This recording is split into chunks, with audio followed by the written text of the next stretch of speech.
possible consequence and risk of doing that is breaking your hand. You don't need to have gear or superior writing skills to understand that. So once again, you can pause it if you want to. I'm not going to read every single one of them. This will be a long video if I do that. Here we go. To have a margin of safety means to keep a 12-second following distance, create time and space, or ride where there is little traffic. Okay. So to create a margin of safety. So keep a 12-second following distance. That is a big distance when you're going 10, 12, 15 miles per hour. That's a pretty good distance when you're on the highway. So I don't think that applies to everything. Ride where there's little traffic, that's reducing your risks, especially when you're starting off riding. I highly recommend riding in a neighborhood or up and down your street. And if you are wanting to possibly skip the MSF, you don't have to take the MSF in your area. You can just go to the DMV. I have a book right here. It's called Riding Smart. It takes you from absolutely zero knowledge to starting to ride in your neighborhood, starting to ride outside your neighborhood, to get into a parking lot to practice the motorcycle operator skills test, which Arizona and about 38 plus states use. Please do so. Grab this right here. This book right here is a lot cheaper if it's expensive for the MSF, but we're practicing over the MSF here.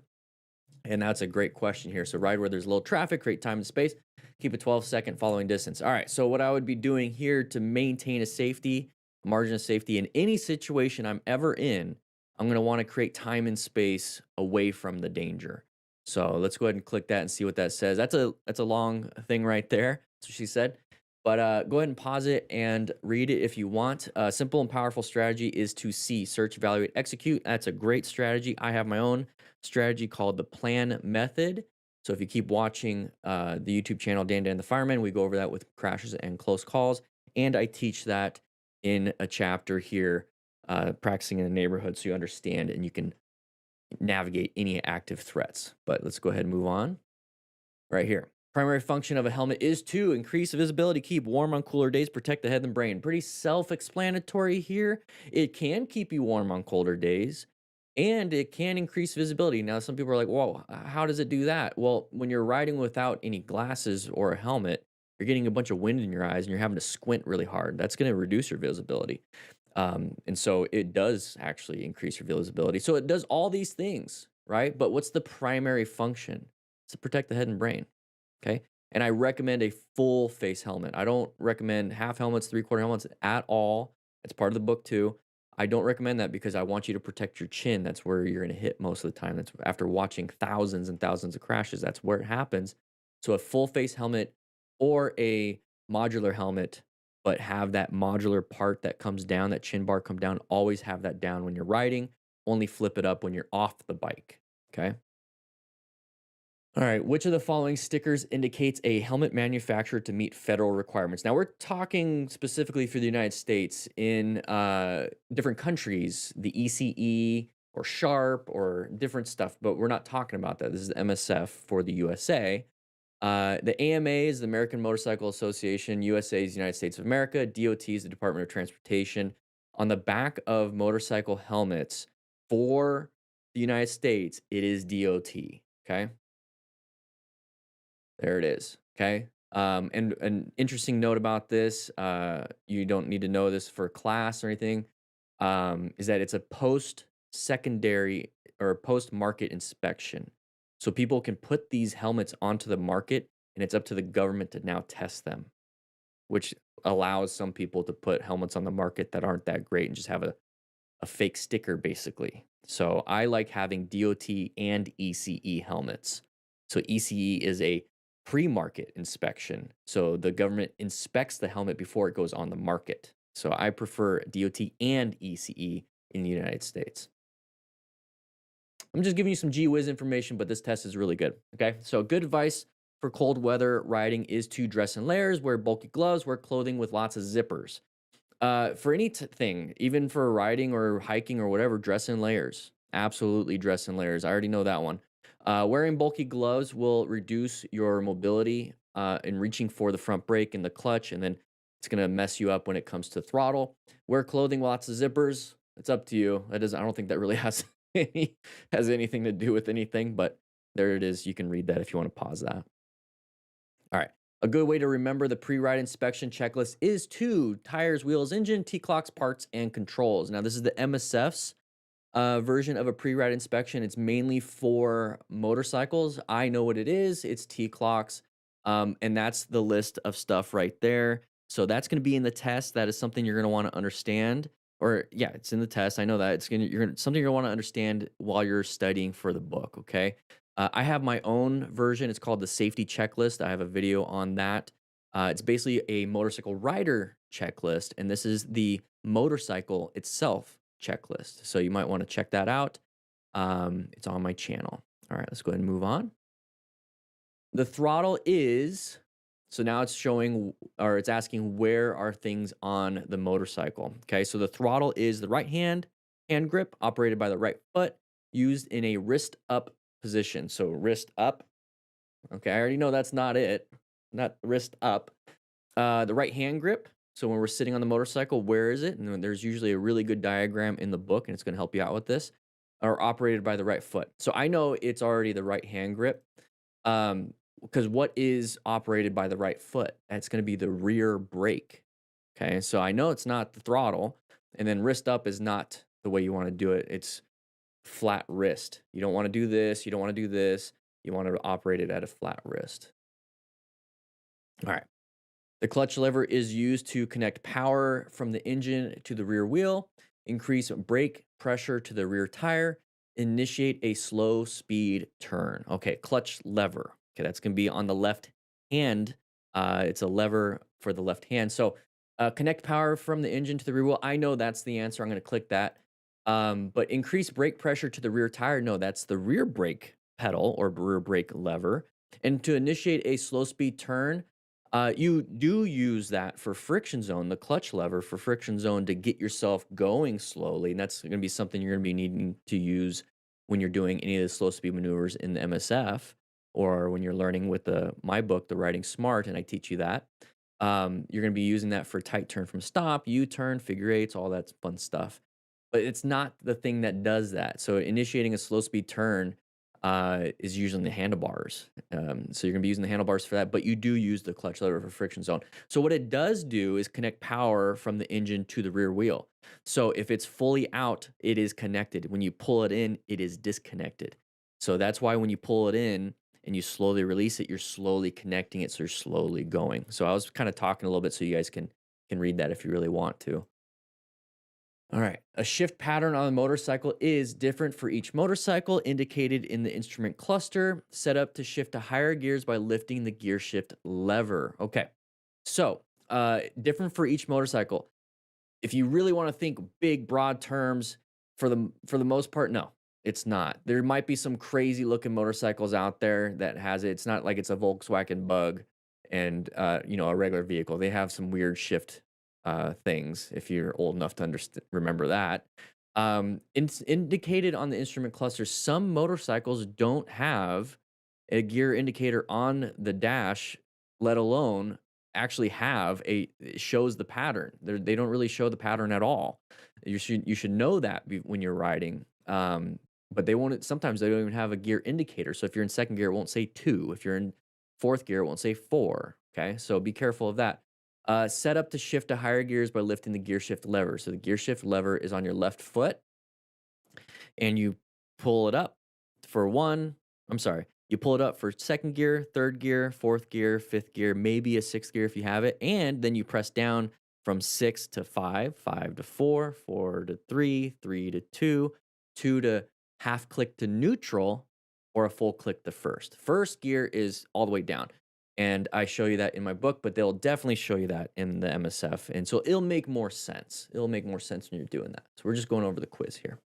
A way to remember the engine start procedure is T-clocks, thumb, key, throttle, find, C. Now, remember what T-clocks was? It was a pre-ride inspection, not an engine start procedure. So I don't think it's T-clocks, thumb, key, throttle. I think the MSF likes their acronyms. So I know it's find, C. Once again, you can pause it if you want to go ahead and read that, but this will be in the book, and it's something you guys will talk about quite. Yeah. Yeah, it's something you'll talk about. How's everybody doing today? How's everybody doing? Hey, we're back. We're back. How's everybody doing? So I took last week off. There was a few issues. I think I made a YouTube post. Maybe it was a little vague on the YouTube post, but I did mention it in the Smart Writer crew. There was a copyright strike issue. Not too bad. Not I was able to chat with, maybe I said it last week. I don't know. But I was able to chat with the people that did it.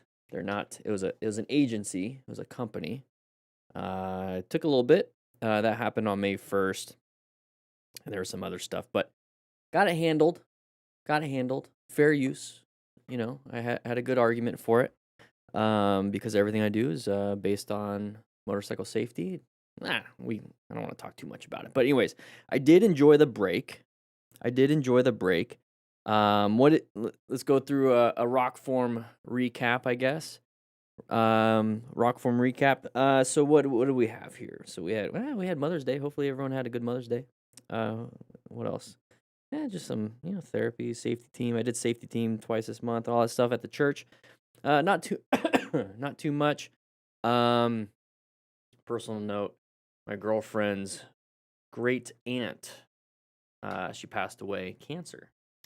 Not good. So I think at the end of the month I'll be gone. That shouldn't affect the live stream, but we'll be doing the funeral and stuff.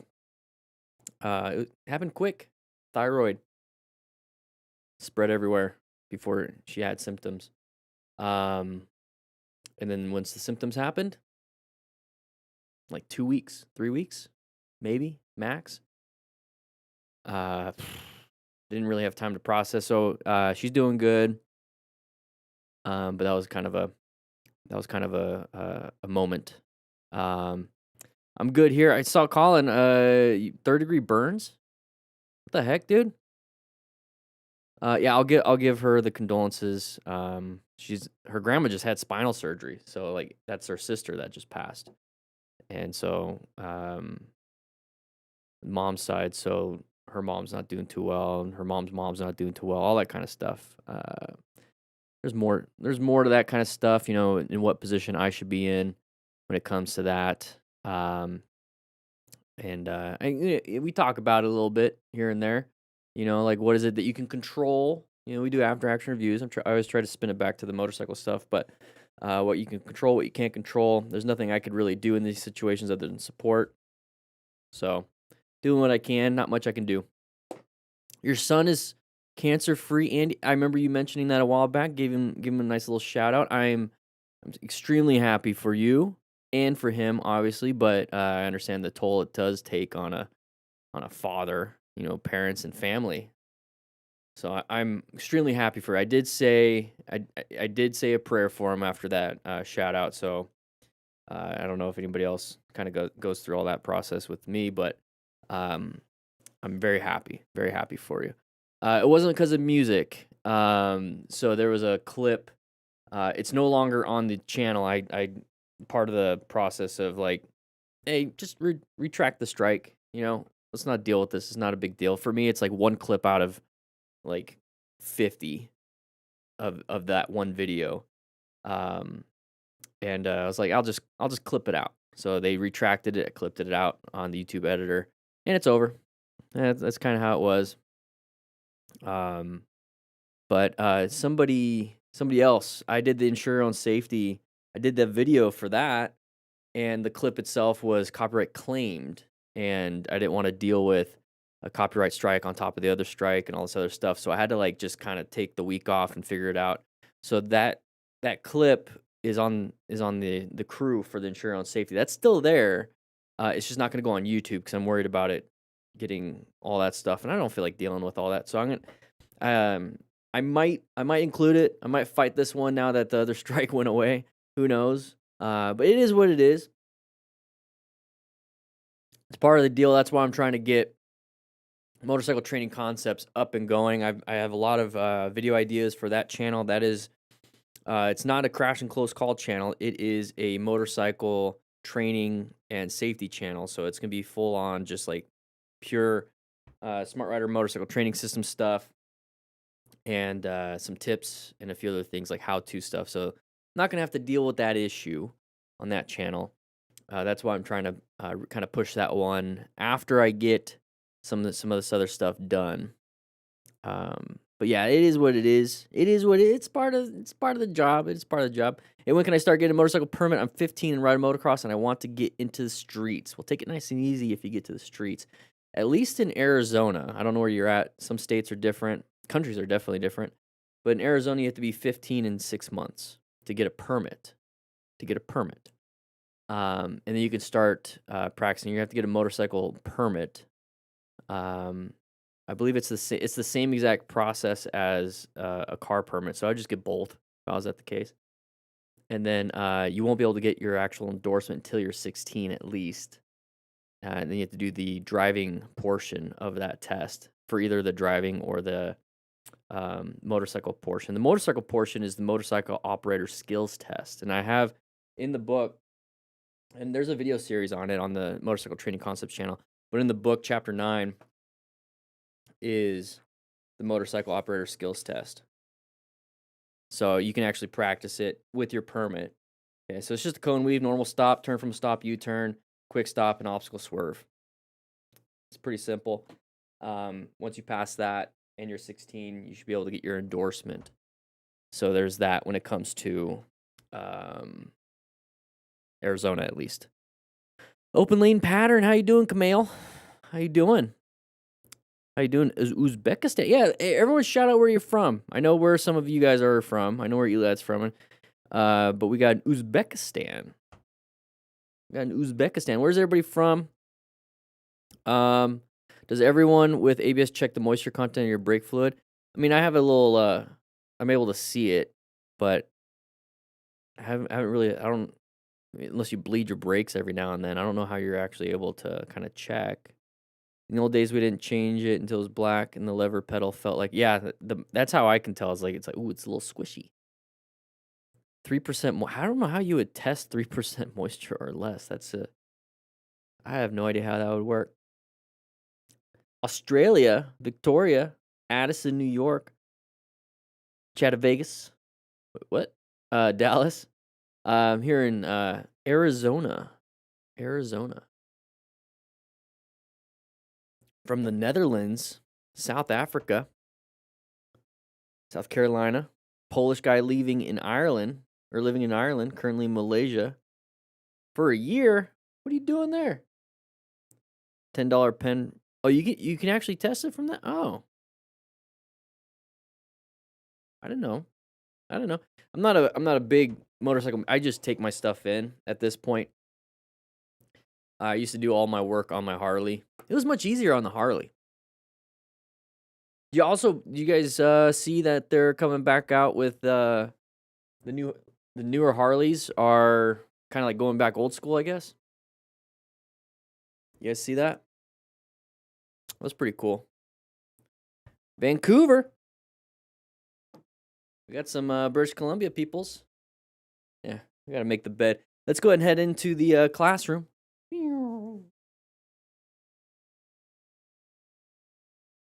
There we go. We got some pizzas from Oregon. How you doing, Arlene? How you doing? We got the test prep video right there. We got 5 videos today. We're gonna have to kind of get through it. Let's get back to the little classroom. Let's get the little pizzas. It can't ruin the ABS unit. Ooh, it can ruin. Oh, jeez. Yeah, ABS. That can get expensive. It can get expensive. How's everybody doing? We got 5 videos. We're taking a nice little break. We have excuse me. Turn signal. So this one might get copyright claimed. You know what I mean? Because they usually like well, maybe not. Who knows? We're gonna have to figure it out. We're gonna have to see what happens.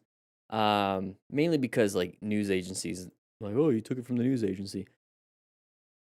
Some of these people that actually have their own footage, they sell it to like agencies and whatnot. So I'll keep an eye on it. Sometimes it lets me know in the middle of the live stream if it is taken. Let's see. Let's just take a look.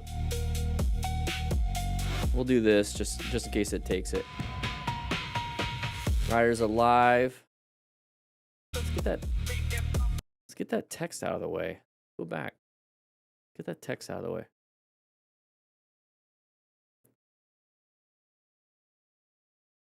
Because it goes away right. Come on. I'm trying to go frame by frame. It's not letting me. No. All right. Now he left the text there.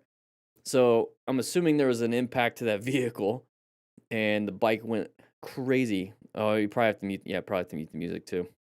Yeah, this thing was like going all over the place on Instagram Reels. I don't go on TikTok. I have it to where auto posts to like all the different platforms, but I just can't stand TikTok as a platform. It's not that. I don't know. It's just not good. Found out I'm moving to the new company in August, so I have a job. Oh, nice. I just don't know exactly what it is yet, and I have an offer from a current company if I want.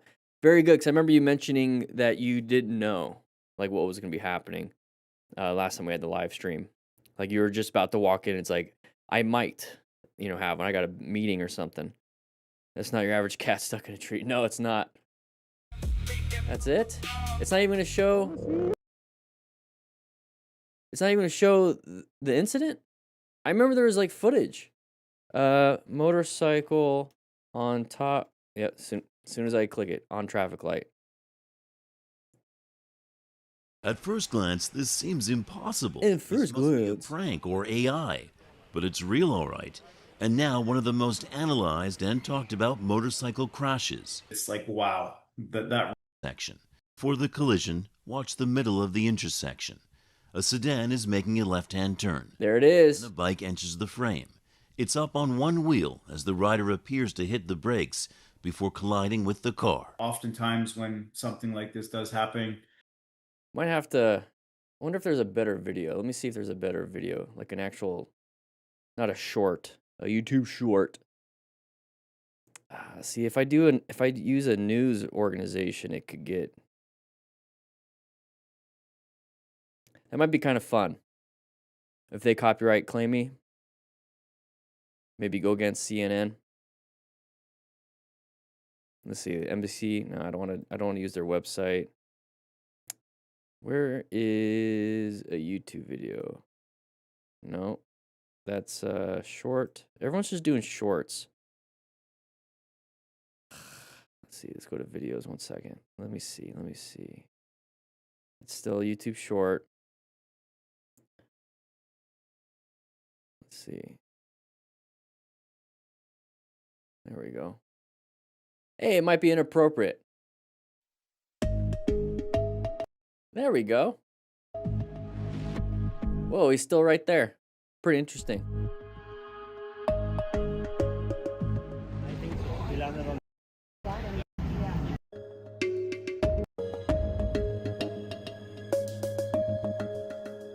There we go. Let's go ahead and leave it right there. All right, let me go ahead and put this. Yeah, we got 5 videos. Let's take a quick look at it though, real quick. Quick look at it real quick. Should buy a lottery ticket after that.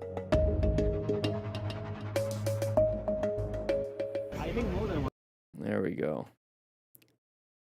Oh, checking on school? We got it here. Somebody posted it on in the crew.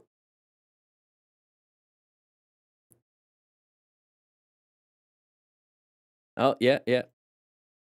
Hog Rider.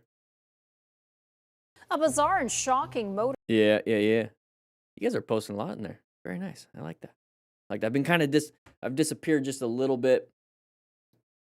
Been taking care of a few things, like I said. All right, we'll leave it right there when that pops up. We got a crash warning. Okay, sharp left turn. It's a bridge, though. It's pretty easy to do. That guy up front is leaning pretty hard. There it is. Remain calm, sure on safety. Pull over, very nice. He's got hazards on now. Dude's up and walking. A little bit of a limp. There's going to be some pain there. I would double check that. Make sure there's no lacerations or anything like that. I got you. Yeah, go ahead and you pick it up if you can, because your buddy's the one that's kind of hurt a little bit. Oh, there we go. Let's go and get it at the beginning. We got a lot to go through. He's probably lucky he got hung up on the light instead of...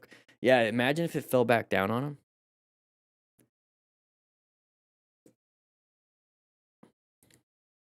That dude was going fast into the intersection. He was going pretty fast. I don't know if it's like the speed, like the flow of traffic. It's a 50-mile-an-hour road. I don't know if he's going 50. It's going to be kind of hard to see that, but definitely was going at a certain rate of speed that was pretty fast. We'll go over that. We'll pop that up so we can take a look at it. But let's go ahead and get everything situated over here. Once again, we got the books. I got to order some more drill booklets because they are selling out. They are selling out quick. Before I jump into it, let's go ahead and double check and see if Cardo's coming up with a sale. Andy, I know you're probably part. I think you're part of the influencer thing. Upcoming flash sales. Let's see. Yeah, something about 4th of July. Probably 4th of July. That's when there's a sale coming up. So nothing yet. Nothing to talk about today. Nothing today. Nothing for today to say. All right. We just start. Yeah, didn't miss much. We just started Cycle Gear as a helmet week sale going on. Ooh. I do have a Revzilla discount, or not discount. There's no discount. Revzilla affiliates in the link, and Cycle Gear does all that stuff. I don't know. Anyways, they're all the same. Komodo Holdings or something like that. I don't know. All right, we're gonna hit the record button. We're gonna get through this first video. It's been a bit. I gotta warm up a little bit, but this is a good one. So here we go. 3, 2, 1. All right, everybody, we have a MotoStars video. Let's take a look at this video. The whole point is we're going to try to figure out what they did right, what they did wrong. So if you're a brand new rider, let's pay attention. We're going to be going over the plan method and a few other things. So, okay, so this guy's turning in front of us. Oh, we had to layer down.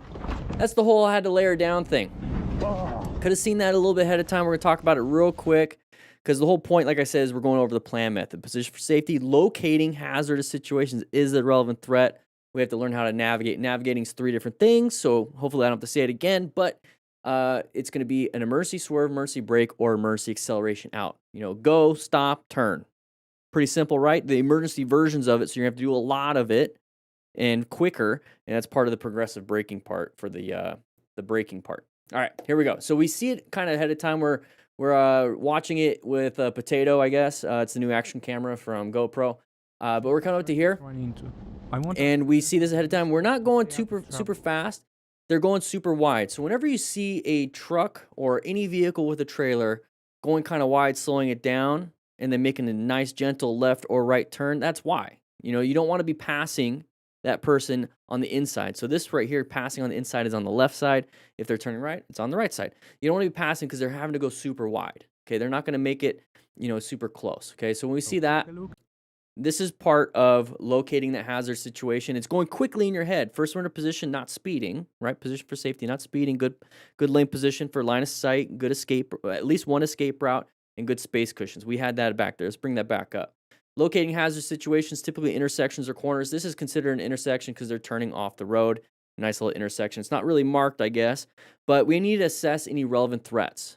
Okay, we have a car parked on the side of the road. It's not a relevant threat because it's parked on the side of the road. It's not even on, right? Person, we see a side of the vehicle sometimes in some of these. Maybe we'll see it later. And they're just kind of parked, and they're not moving out, not doing anything. It's a relevant threat, okay? They become an active threat when they get in your path of travel. Simple as that. We have to swerve out of the way. We have to emergency brake not to hit them. Or we might have to accelerate out of the situation so they don't get hit, right? It depends on where we are in our positioning. So when it comes to here, what can we do to navigate this? Emergency braking. Okay, we don't want to slam the rear brake. I think that's what happens here. Slam the rear brake. We're not going to be able to stop in time because about 20% of our stopping power is going to be in the rear brake. Most of it's going to be in the front brake. So this is why we practice our progressive braking with our front brake. Now we can swerve or accelerate out. Maybe he could have made it. I don't know. But I would have just done some progressive braking, slowed it down, and then start going to the right. Okay, you don't have to do one only. You can do one for a bit and then maybe switch it up. You can swerve first and then brake. You can brake a little bit, as much as you can, and then swerve right. Okay, you could do a bunch of different things. And so if I know he's turning left, I'm not going to the left. I'm not going to make it. So I'm going to apply the brakes right here. I have a good space cushion right here. It's pretty decent, even from back there when I knew it was coming up. Maybe slow it down coming up to it. But I'm going to start applying the brakes right here as best I possibly can, as quickly as possibly, and as smoothly with progressive braking. I'm going to do it. This is a practice for an emergency braking skill. There you go. Think of it as practice. And I'm not stopping in time, right? So then I'm going to switch it up to swerve to the right. And right. Right here, we're going to the left. And right here, that rear tire is locking up, and we're sliding that rear tire. So if it locks up, it's just going to slide on the ground. It's not going to be good. It's not going to be good at all. So I would have released the brake right here. Right now, at this point, we're kind of screwed. But release the rear brake, swerve as hard as I can to the right. Because at the end of the day, with the whole I had to layer down, you're crashing. That's your outcome to your solution right here. So if I'm going to be applying the brakes and I start skidding a little bit and release the brake and swerve right, I still have a possibility I'm going to make it. There's still an outcome possibility of crashing. So either way, I'm going to have at least a possibility of not crashing. If I'm going to slam the brakes right here and have to layer down, that's just crash is the solution. I don't like it. I don't like that solution. I would have went right, okay? So the whole point of what I was trying to explain here is that we're going over the plan method. We're going to be using the plan method for other scenarios in this video, and it all comes from the Smart Rider Motorcycle Training System. You get a bunch of drills, 24 drills, plus learn how to ride a motorcycle and how to rescue somebody after crash. Oh! So grab the book and the system. There's a cone kit. But there is more to this. That's not a good situation. It looks like we have a lot of front-end damage to that car right there, and the bike somehow made it up top, okay? We were watching a little bit of this before the live stream, and then it kind of ends right there. So we were able to pick up kind of what happened, and I paused it right here. So it's going to be a left turner. So remember when we talked about locating hazard situations, intersections? Left turners typically get us. Another place is corners, and what happens in a corner is failure to negotiate a corner. So we're either going too fast, low side, high side, crashing, just go off the road. That's typically what happens in corners. Here, it's usually left turners, or you have somebody doing a right-hand turn doing this, and we collide into them, or with this situation, this is what happens, and we collided with them. Okay, so let's take a look and see what happened here.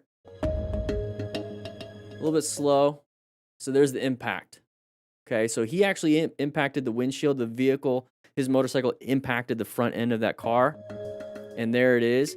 So everyone's taking a look at the motorcycle hitting the light, right? What about this guy right here? What about that guy? Right? Let's go back just a little bit. That's what you call a distraction. So what is your main focus when it comes to a motorcycle crash? And this is what we talk about in the rescue booklet, and you get a rescue card with the system. But what do we talk, like we talk about distractions, right? So everyone's distracted by that, but I'm really concerned about the impact on this guy. This is a really high mechanism injury. If you noticed in the clip earlier, it showed the firefighters on scene. Yeah, they're pretty much handling a lot of that stuff because this guy is hurt. So that's going to be a massive impact. He's going to be on the ground, and I think he might be getting up, but how did we get to this situation in the first place?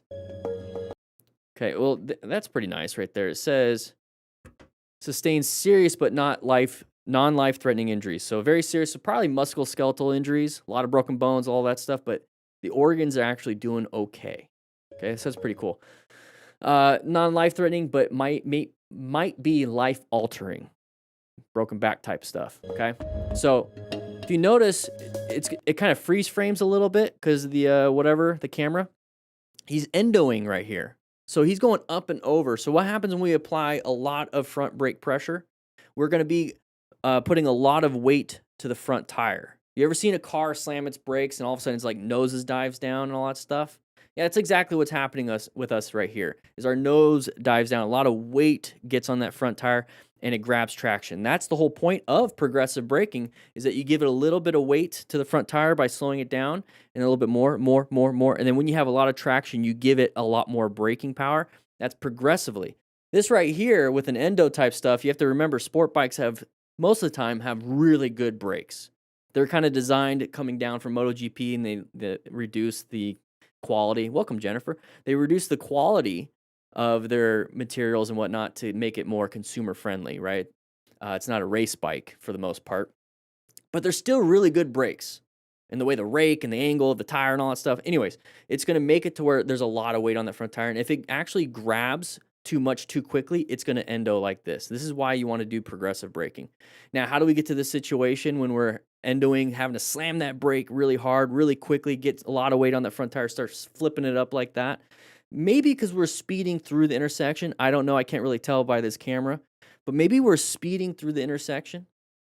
Right? So when it comes to planning a ride, locating the hazardous situation, which is intersections, I kind of roll off just a little bit. Let's say I'm going 50, I go down to like 45, entering the intersection. And then once I get, halfway through and nothing's happened, or even if I get over here, that's when I roll back on and I get back to 50, the speed limit, right? So that 5-mile-an-hour difference, I'm getting a little bit of weight on the front tire. So when it's time for me to squeeze the brakes, I'm already getting a little bit. I'm doing engine braking when I'm entering the intersection, just a tiny bit, not a bunch. Also, if I'm getting a little bit of weight on the front tire, it's going to make that swerve a little bit easier because now you have weight on the turning part of your bike, right? That's what I do, okay? And if nothing happens, like I said, I just accelerate back out to the speed limit.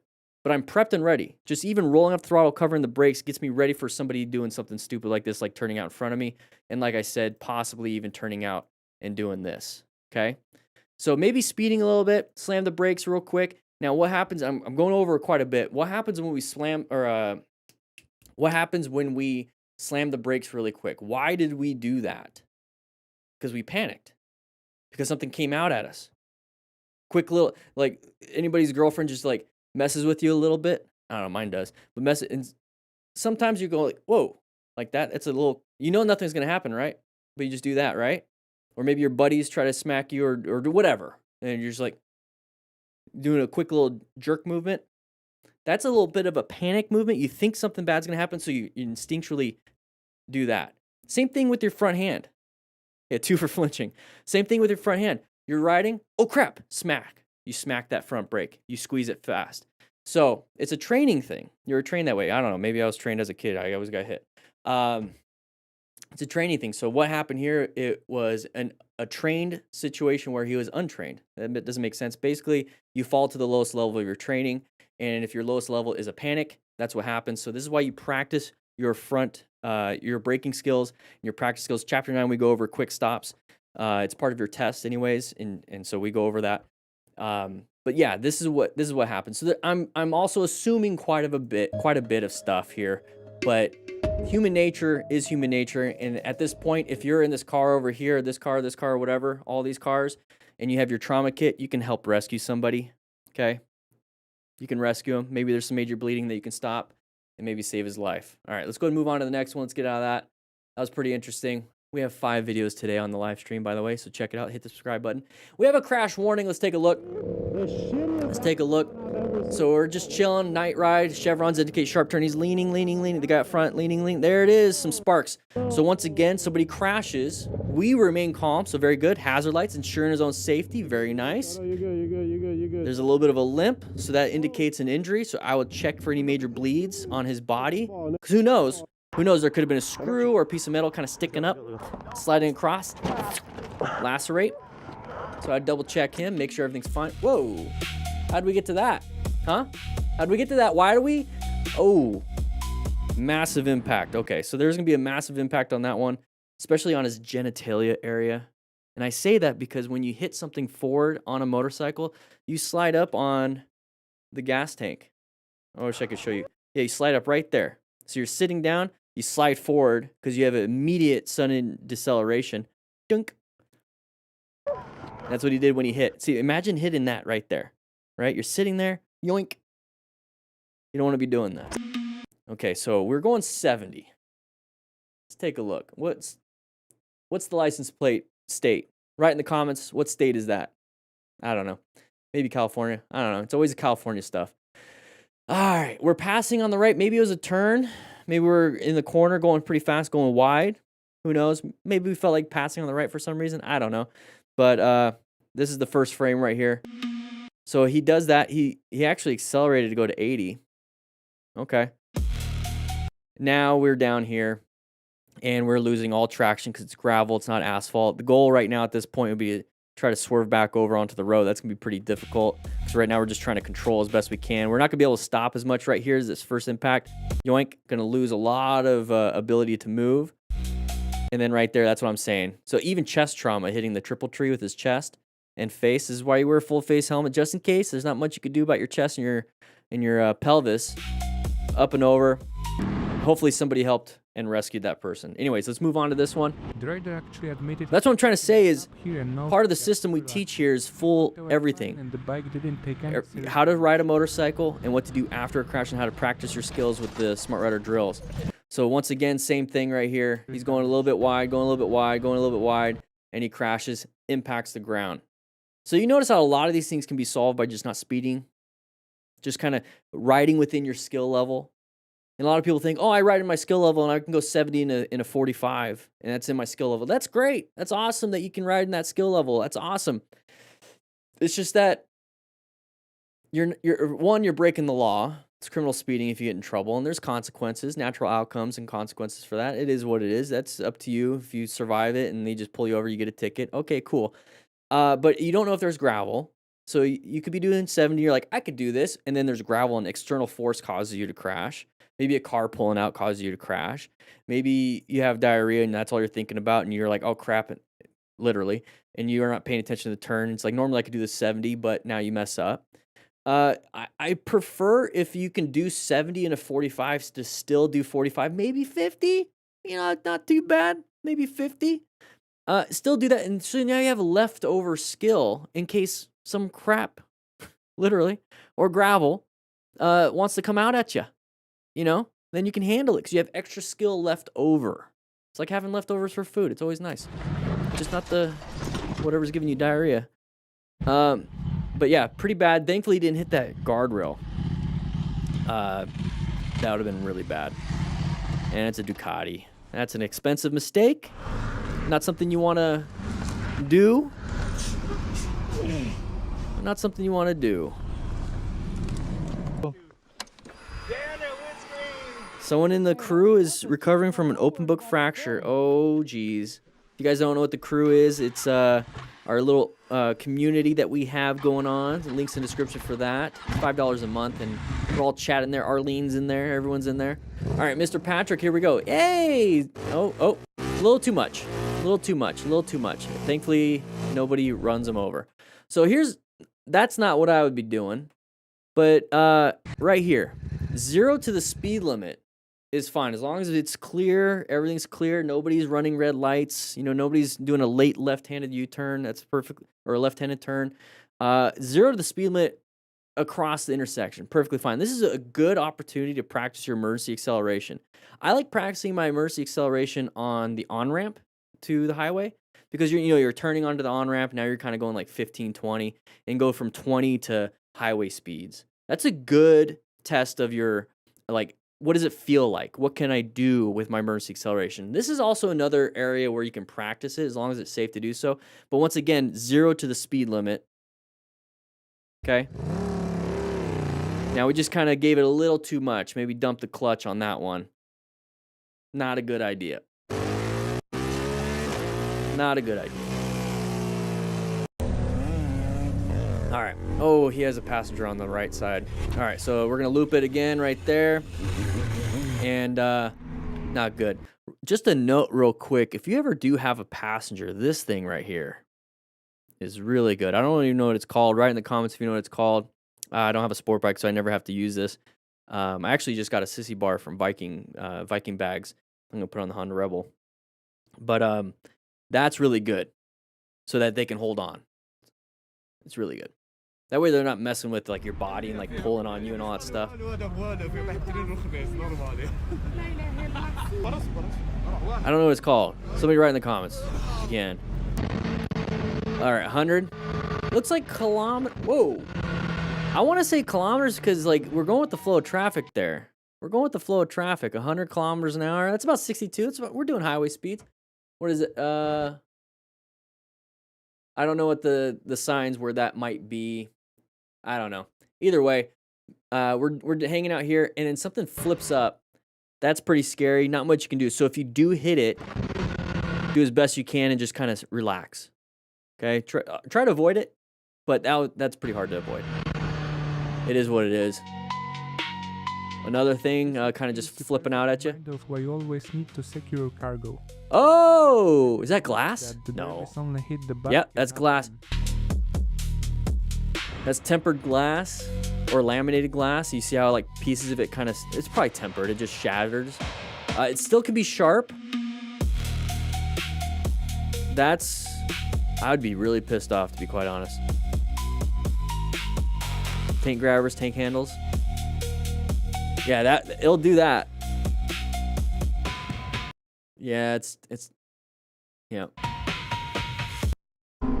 That's not good. It's basically just a bunch of rocks hitting you. All right, here we go. Riding with our buddy. Buddy wants to see us do a wheelie, and we're just gonna go ahead and land really hard, flip right over on the highway.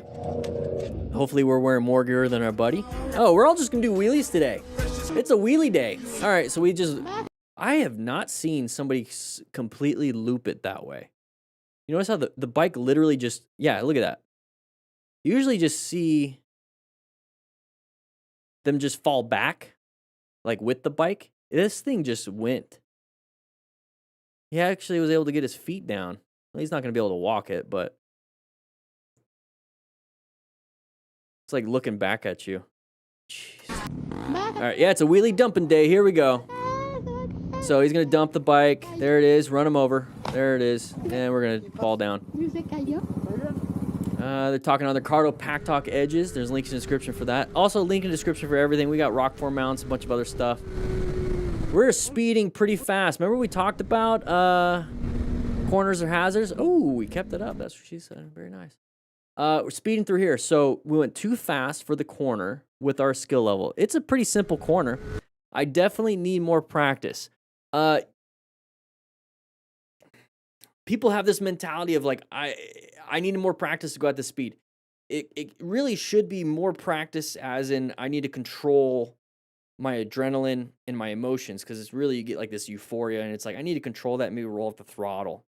Okay, maybe that's what we need to be doing, and it kind of shows quite a bit where his mentality is for a lot of things. We got all those short form contents right there. All right, here we go. Speeding pretty fast. Easy corner, just going too fast. You got shot out to the outside, so slow it down if you're a new rider. Speed All right, here we go. Same thing. Sharp left turn. You see those chevrons? But somehow he managed We have to a sharp separate right. and walk Oh, away without any major consequences.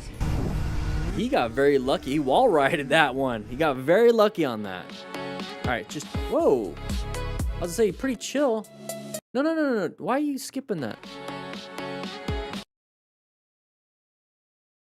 I want to say maybe his chain snapped. He's not even covering the brakes. Something on that front end just completely. The only thing that can happen there is like immediate mechanical failure, like a chain snapping, or slamming the front brake. But he's not even doing nothing. It looks like it came out of nowhere for him. Write in the comments what you think that might be. He's straight up losing his rear tire, maybe? I don't know. That sucks. That's why we wear gear. Are we doing wheelies today? Like, that's all we're doing. Just everyone's gonna crash doing wheelies. So if you're a brand new rider, understand that if you just don't do wheelies, you're not gonna be crashing. All right, all the passengers, we're doing dumb stuff. Just running into each other. It's like the mentality of like, hey, we're all gonna race to this new place. Let's just stay next to each other and hit each other. All right, so intersection, locate. Oh, yep, move over, new position. Don't fight for it. Don't be like, what are you doing, buddy? Woo. Like, move over, let him out of the way, because at no point did we look behind us. Once if the car behind us isn't paying attention. Oh, he's got a green turtle shell. Just knock him out. Just knock him out. Right here. Okay, you know, people get confused. It is what it is. We're coming to an intersection. We're slowing down. We're downshifting. We're doing everything we can. We see this random thing. Okay, so at this point, you know this person's going to come to the open lane, right? So don't stay in the middle. Don't stay in the... Oh, I'm in the right. They shouldn't be there. It doesn't matter. It doesn't matter. Just move over. Just move over. Let them in. You know, just move over. I don't get it. I don't know. Because this whole idea of like, it's my spot, you shouldn't be here. It's like now we're just blocking traffic. We're just creating problems for everybody. Just kind of, whatever. Or just bump into it. It's a Bentley. They might have money. Unless it's a rental. It is a handicapped person. You can see it there. Maybe more ways than one. I don't know. Just be like, I'm in the right. Just, who cares? Who cares? Who cares? Just kind of, just move over. All right, so it says slow. We're going 83. It's about 50, not too bad. Hey, side of the vehicle right there. Right, when we're talking about relevant hazards. And right now, it's not a problem. But people kind of, it's an intersection, so this person might be turning, you know, all these different things. But everyone's slowing down here. So we should be slowing down too. Okay, we zoomed in on this, knowing that something's about to happen. Oh, no. Don't be putting that. You see that? Oh, we're going to do some creative editing. We're going to do some creative editing. You guys saw that. He landed the bike. So he got a little bit of a front wheel. Oh, it's the hill. It's the hill that did that. It's like, well, no. I've gone over hills 50 miles an hour and have never lifted the front tire. Never done it. He started lifting it up right there. He wanted to do a little power wheelie over the hill, all that stuff on a blind crest of the hill with possibly this happening right here. Not a perfect area, not a good area to be doing this. And it's the police cruiser, so he's doing wheelies. Maybe that's why he's frustrated. Ooh, got very lucky. Okay, so with everything involved, it showcases that you can do an emergency swerve. So he started going right because he wasn't gonna be able to stop in time because of this and everything. He was going fast and whatnot. Wasn't applying the brakes, all that stuff, right? He wasn't doing that. Okay, it is what it is. So we failed that area, but now we're in this new spot. I still don't want him to crash. I'm not saying, hey, you do wheelie, you crash. No. I don't want you to crash. Now you're in this spot and you're in a bad spot. So if you swerve right, this person's turning right, you're gonna hit. So he did find an escape. He did find an escape. I'll give him that. And he did well. So he was applying the brakes. He swerved, almost didn't make it, but it was a very small escape path. Made it through. It is what it is. So what went right? What went wrong? That's what we do here. All right. What do we got here? Oh, we got an Audi cut in front of us. Too close. Too close. Too close. Too close. Sleepy Y6R. What do we got? So intersection we're going through, nice and easy. It's a weird intersection. Don't really like it. Don't speed into it. Don't try to fight for lanes. You're gonna lose. You're just gonna lose. Don't be fighting into it. People getting pissed off for the dumbest reasons. It's a construction area. Now we're lane splitting. All right. So lane splitting here. That's a big boy hauler. All right. Like a tow truck for semis. All right. What you doing, lady? ¿Está bien? You doing okay? Doing okay? Okay, moving on. Here we go. So we're passing everybody. Oh, we slammed the brakes. Hey, we got back in our lane. A little scary. Good job paying attention. Oh, no. Damn. I was trying to pause it. What do you see here, everybody? We talk about this in the book, and we talk about it on the live stream all the time. This is part of the whole system. You get everything. Okay, there's the digital version, all that stuff. So I just want to make that a point. OLP, open lane pattern. Okay, so let me go and describe this so that you don't have to. We don't have to describe it very much, but I do it every live stream anyways. We have a big open lane pattern. Okay, at the end of the day, it's just a merge issue. Okay, I give it some names so you guys can remember it, and I want you to burn this image into your head so that when you see this when you're out riding or driving, you kind of like, I bet you I know what they're gonna do. Okay. Big open lane. We have a vehicle here. We have a vehicle here. We have a vehicle here. And we have this vehicle here. Now, just like you, if you're in one of these cars, you're like, I see this as open spot. I don't want to be stuck behind this idiot. That's what you're probably thinking, right? Probably thinking that. So I'm going to switch lanes. I'm going to switch. Right? I'm going to do my indicator. I'm going to do my head check. I'm going to look. No one's there. Cool. Check my blind spot. Cool. I'm going to go ahead and go. That's what we do here as smart riders, right? As smart riders, that's what we do. We follow these principles. Not many people do that. Not many people do that at all, okay? So what typically happens is somebody's going to come out. And we're over here. And then we collide. Not a fun idea, right? So when I see a pattern like this, I switch over to the right side of the road. I have an escape on the shoulder if I need it, right? I can also emergency accelerate. I can also emergency brake. Typically, if somebody's pulling out in front of me, I'm just going to emergency brake, let them in. It is what it is. I practiced. It's not a big deal. I practiced my emergency braking. Hey, and I saw ahead of time. So I'm going to switch over to the right. Somebody's going to come over. I apply the brakes. Let them in, okay? But this is what I want you guys to see. So if you see this out when you're driving or riding, just realize that somebody might want to come out. They wanted to come out. Now, you just passed that person. This person might want to come out. She's apologetic. What did you say? Oh, no, you're good. That was my fault. My bad. No, I know. He's only saying that because he thinks she's cute. We've seen this so many times where somebody's just screaming. All right. Was that the same thing? It's kind of a blind corner, can't see much, line of sight issue, but they switched over because they wanted to. It is what it is, not a big deal. You kind of saw it ahead of time. That's why I ride staggered with other cars. All right, here we go. We just had some fun off-roading. Great GP. Oh, why are we slowing down? What's going on? One of your buddies didn't make it? Put the side stand down. No. Wrong way. See, that right there can actually be pretty bad.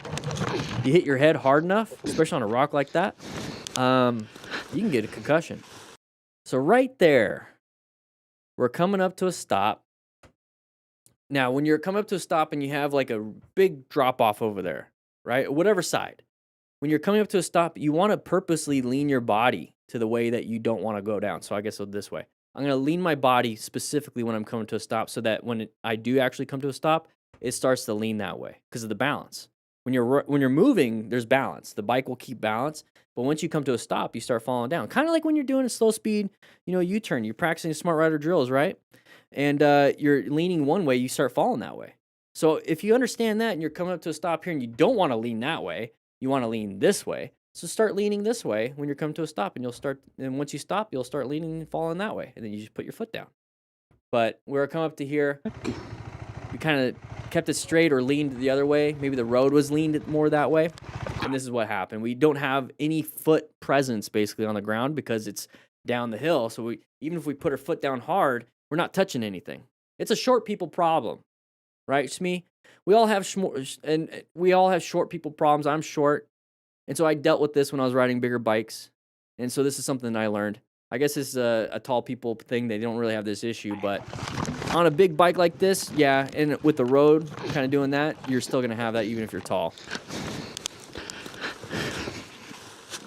But it can be bad because you can hit your head really hard. So once again, having a helmet, so people practicing their U-turns, practicing anything, and they mess this up. This is why having a helmet, because you are going to fall if you don't do it right.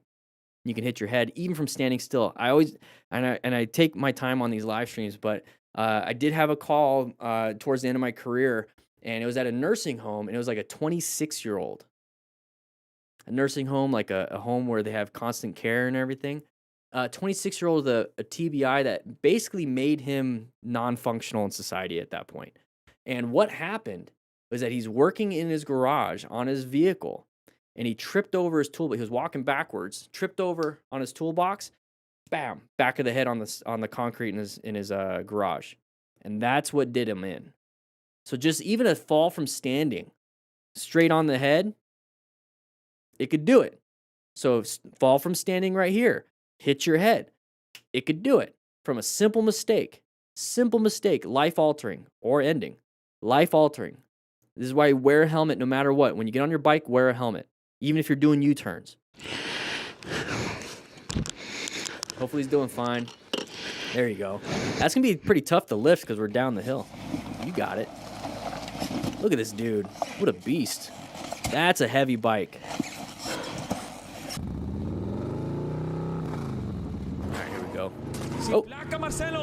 Oh, I was gonna say somebody hit him? You're getting shot at?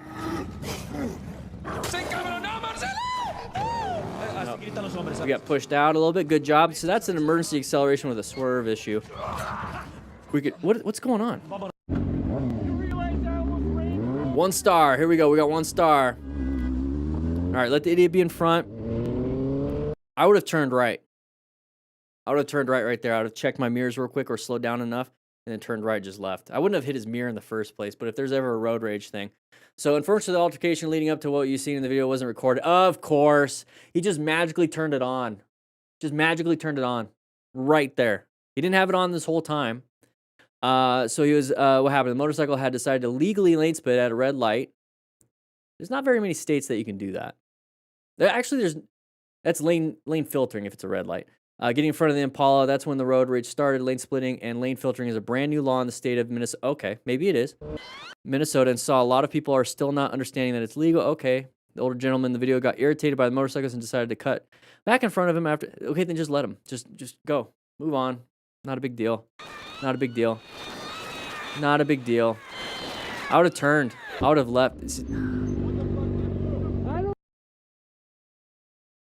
Okay, you'll see him later. Okay. We'll see him. Oh! I was gonna say, as soon as he opens the door and he starts getting out, I'm getting off the bike. I'm not gonna be sitting on the bike for him to come at me.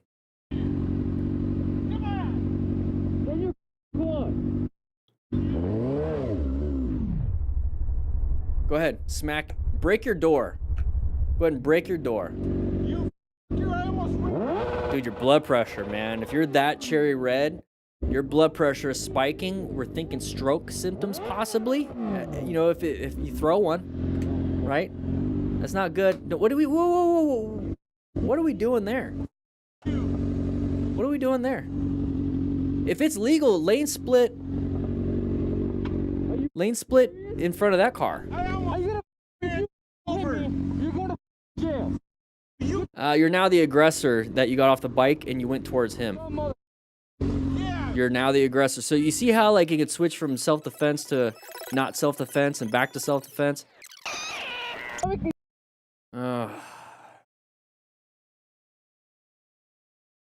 What are we doing here? Other than getting a Culver's, I love a Culver's after the Spartan race in Phoenix. I'm doing it again this November, the Spartan trifecta. Call the cops, and I can show them the video. Call them! Get out of my face. You go ahead and call them. That dude walked up amped. Look at his hands. We were having an adrenaline response, hyperventilating, maybe, starting to do that. Anybody ever hyperventilate and their fingers and everything goes numb? But more than likely, he's just getting pissed. He's ready to go. Get off the bike. You went there. Get the You went there. I have it on video. Touching me. Have it on video. Good. I don't give a. Do you see how we could solve all these problems by just not going? What was his passcode? 9 6 2 4 6. Jixer Sanity, we know your passcode. I'm gonna take your phone. He went straight to Instagram. I'm having fun with this because at the end of the day, we all know what not to do, right? All right, who's Lucy? No, this is a Snapchat. Lucy, Madeline, Landon, Caleb, Ollie. It's over. Yeah, because you're trying to hit me. Stupid. You drove in between the traffic. Are you stupid? Gosh. I made a comment a while back that it doesn't matter how old you get. If you have not spent your life learning how to manage your emotions, you remain, and not just manage your emotions, but actually learning skills and conflict resolution and a few other things, right? You remain a toddler, even at like 70. You ever seen it? This is like a kid, like a toddler having a tantrum. Doesn't have words, doesn't have all that stuff, just kind of acts out, right? Doesn't have any skills really. Just acts out. Toddler, tantrum, right? Even a kid, 10-year-old, whatever, tantrum. you're an adult at this age and you've had life experience, you actually know how to say words and all these other things, and you get physical, you've actually dealt with a life of having to manage this, the consequences of this. You get to this point where now you just become a threat. So if you're a parent, your pretty much your whole job is to make sure that your child has conflict resolution, can manage their emotions, and has values. Because if you don't, this is what your kid's going to turn into. This is what you're going to turn into if you don't figure it out. Because you think it's a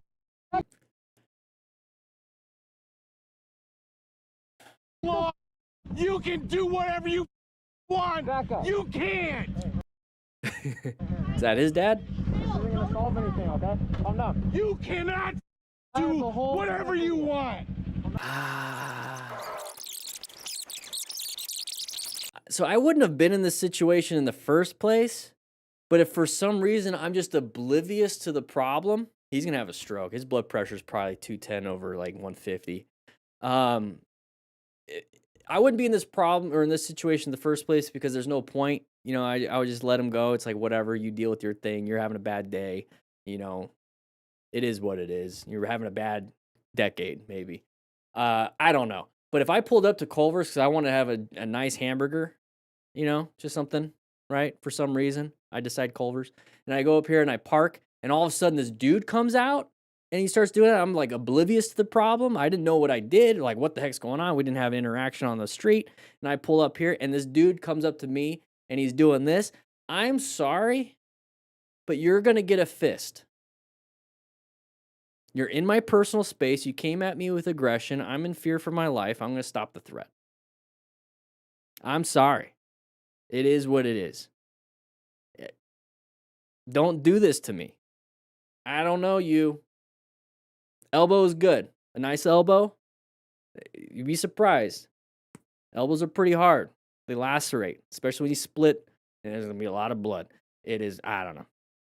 And one thing is take the helmet off. Take your helmet off, because if they grab that chin bar, they control you, just like in hockey. All right. We just got a lot of problems here. Hey, we got cops. Love it. Holy. You're gonna talk to Step him back first. into your vehicle, please, and I'll talk to you in a second. Yeah, right. Anyways, if you don't want to have any of these problems, just be a courteous rider. Just kind of be cooperative with people. And if somebody comes out at you and acts like an idiot, you just let them go. Okay? They're having a worse day. They're driving a crappy vehicle. You're on a motorcycle. You're enjoying your day. Maybe not in Minnesota. I don't know. But if you want to check out the Smart Rider Motorcycle Training System, make sure you guys grab it. There's a bunch of stuff in there. Links and descriptions for everything. And I'll see you guys on the next live stream. All right. So there's that one. That is...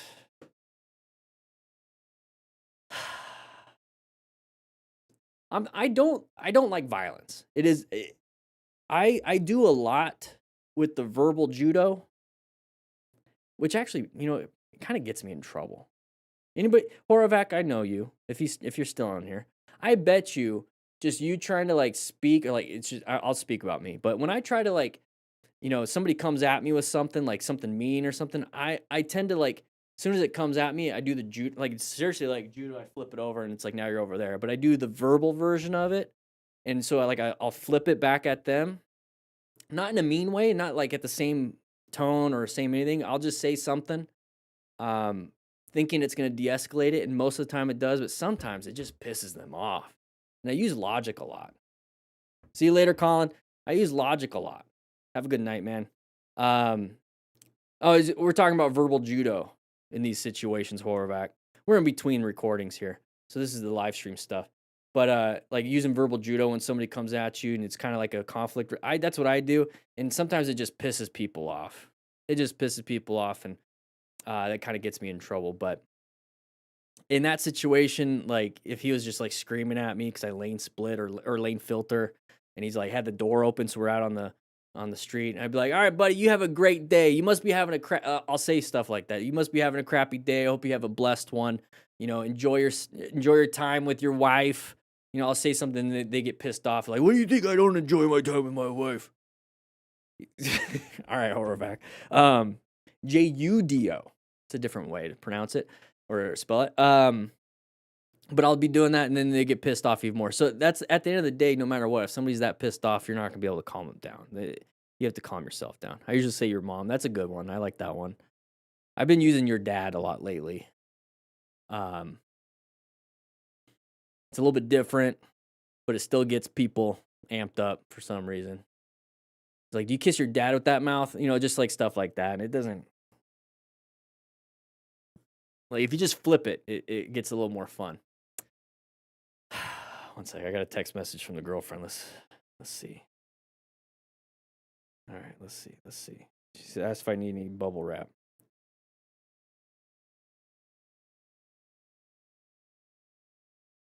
If you just want to hire a student, pay lower than the offer, kind of bummed because I didn't do it. It did go well.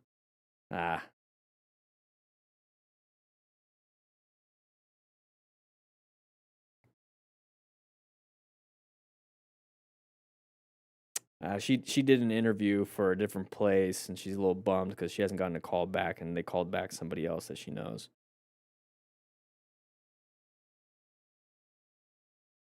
That's always a bad feeling. I've tested for a lot of places as a firefighter, and I never got called back for a bunch of stuff, and it is what it is. It is. I'll just whip out Bible quotes if somebody does that stuff. That actually does for some reason it calms people down.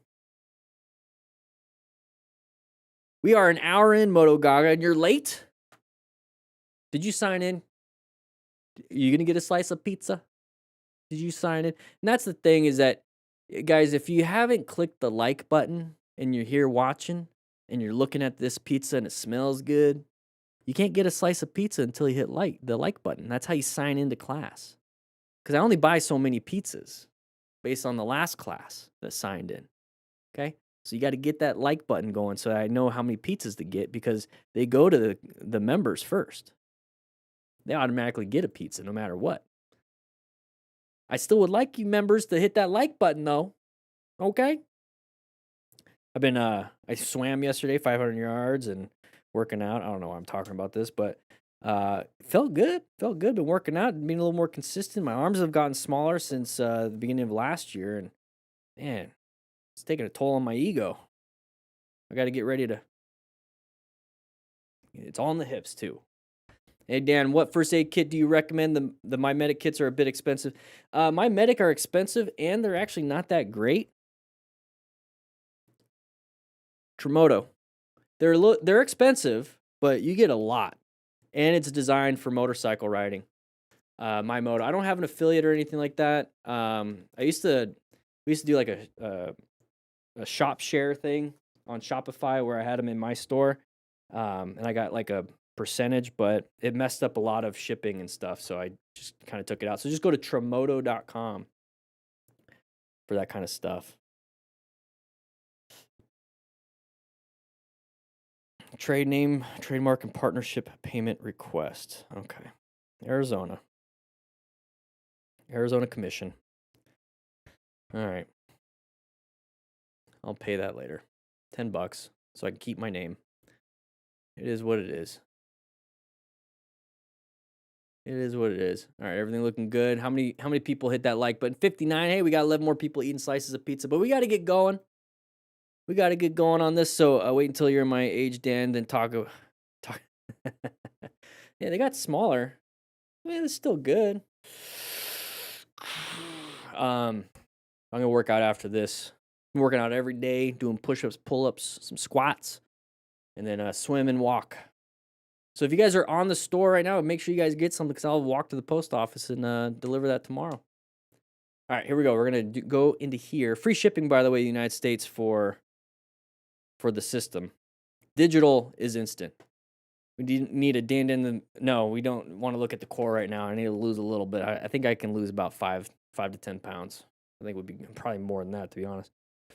Do you have any casual moto pants that you recommend? I ride short distances regularly to go to work and such, and I like a pair that I can do non-riding activities in.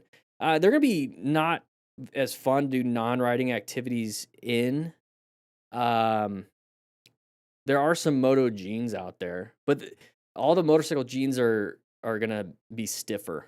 They're going to look good. They're going to be a little bit stiffer. Just find a pair of motorcycle jeans that you like that will fit you well. I'd highly recommend going to Cycle Gear because they tend to sell a lot of the motorcycle jeans. So check out some of those. I wear climb gear, and I look like a motorcycle rider when I'm riding, and then when I'm walking around, I look like I was on a bike. There you go, Horovac. See, we're all helping each other. Motocross gear work. They don't have on-street armor and abrasion resistance. That's gonna be the problem. They're designed for off-road, very specifically for that. So on the street, they're not gonna be as effective. They're gonna be better than regular clothes if it has armor in it, but it's not gonna be abrasion resistant. It's gonna rip up just like regular clothes. If you're gonna be on the street, highly recommend motorcycle jeans if you want to look casual. For the most part, you can actually get some overpants. So you can wear regular clothes and then get overpants. I had the Ultra Mesh. It was React's Ultra Mesh. It was like it's their overpant. It was very breathable. It had abrasion resistance and armor in it, and then it's designed to go over your pants. And then you could take those off when you're out doing something. But where are you going to store it? That's going to be the weird thing. It is what it is. That's what there's a bunch of options out there. You got to be creative. Got to be creative. Or yeah, you can wear leggings like Shmee. Wear leggings. It's athleisure. It's athleisure. Yeah, so what if it goes up my crack? It is what it is. Yes, they're women's jeans. How can you tell? Yeah. Or get those TikTok leggings where they literally right up the butt to really accentuate your gluteus maximus and minimus. Your labia minora, majora. All right. We got to move on. We have four more videos. We have 4 more videos, guys. 62 likes. That's good. All right, here we go. The glutes have already been maxed. Good for you. Good for you. Doing some of those bridges and then some of those hip thrusts. They should be making cod pieces for motorcycle gear to prevent some of the stuff that we see. All right, we're gonna hit the record button. You guys are distracting me. Pistol squats are good. I can only do them on my right leg like 3 times, max. I don't know. I have bad knees. I tore my ACLs in the fire academies. All right, we got to get going. 3, 2, 1. All right, here we go. We're going to be watching some crashes and close calls. Let's take a look and see what happens so that we don't make the same mistakes ourselves. Looks like he's going to make a left-handed turn. So take a look and right. Pretty fast. Oh, whoa! Whoa. We in Florida. So how did that happen? How did that happen? All right, so what we talk about here is the plan method. So this is an educational video. We're going to be watching some fun stuff, but we're going to try to make sure that we understand what happened so we don't make the same mistakes. So we're going to be talking about this. So locating a hazardous situation, we're going into a parking lot at a pretty much kind of a high rate of speed. So when it comes to navigating that situation, I consider high speed or too much speed for your skill level as an active threat. So just roll the throttle. Okay, sharp, made this turn really quick.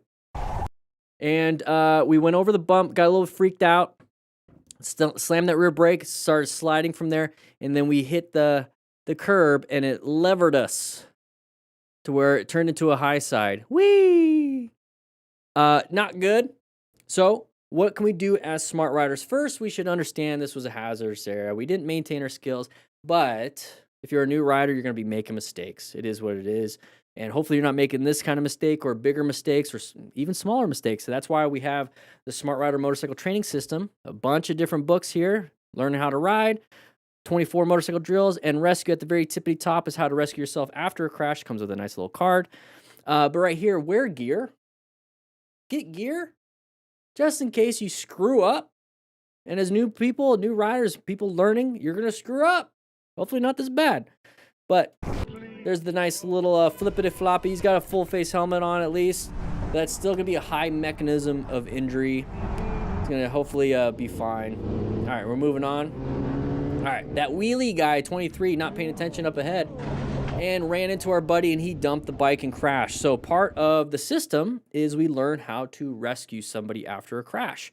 We need to remain calm, ensure on safety, stop any major bleeds, and that's rescuing somebody after a crash, but you can also apply this to yourself. So first, after you crash, remain calm, see where you're at, okay, ensure on safety. Yeah, I'm in the middle of the road. I'm going to get off on the side of the road. Oh, I got bleeding on my leg, so I'm going to go ahead and put a tourniquet on or apply direct pressure or, pack the wound if I have it's in the junctional spot. We talk about that in the book, and I have a video series on that.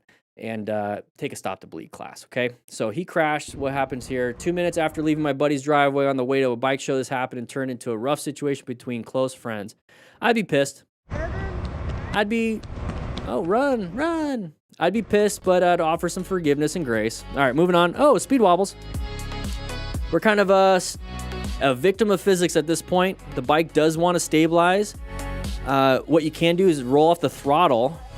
That's going to be kind of hard to modulate when you're trying to do this.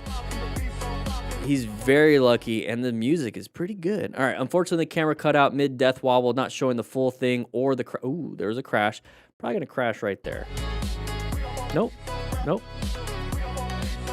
Okay, so why does this happen? Why does it square tires?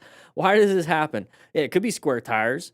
Suspension, maybe a big problem. Maybe there's fork oil is leaking. Maybe something damaged on the one of the forks. It's going to cause this.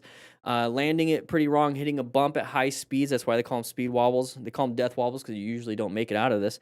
This is why you wear full gear just in case and don't speed. Maybe a bent rim, low PSI. A bunch of different problems, usually mechanical at this point. But if you push your bike past its mechanical ability, and you're speeding really fast and hit a bump, this can happen. So what can we do to prevent this? Make sure our bike's in tip-top shape before we get on the bike. If you see fork oil on the ground, when you walk up to your bike, don't ride it. It's not going to be a good day. Don't ride it, and don't speed. 120 miles per hour on the dash, yeah. Okay, here we go. One sec. Oh, here we go. That's going to be copyrighted music. So we're going to have to mute that. So right here. So he's face first on the ground. Interesting choice for C-spine mobilization. She's cross-armed on that one. That's pretty interesting. In this situation, if there's any training, I'm not telling you to do this, but if you have any training, I would log roll him onto his back so that his airway is open, because that's probably compressing on his neck with the retention system. And I want to use the ground as a splint, and the ground is nice and flat, so I'm going to log roll him on his side, holding C-spine precautions, making sure his neck isn't twisting and moving. I would need assistance from somebody else to help me. I'd probably hold C-spine while they log roll him. I'll show him how to do it real quick. And then I would check any major body part. I'd check his whole body if I could. If he's unconscious, it's going to be implied that I'm just going to check. If he's conscious, I'm going to ask for permission. I'm going to go up and down each arm and each leg, and then I'm going to ask if I can check underneath his hoodie and see if there's any punctures or anything like that. If there's any major bleedings on his arms or legs, I might have to put a tourniquet. Like I said, any major bleeds, we're going to have to put a tourniquet, pack the wound, or apply pressure. And making sure somebody actually called 911. Because everyone's just going to stand around thinking somebody else did. So. Okay.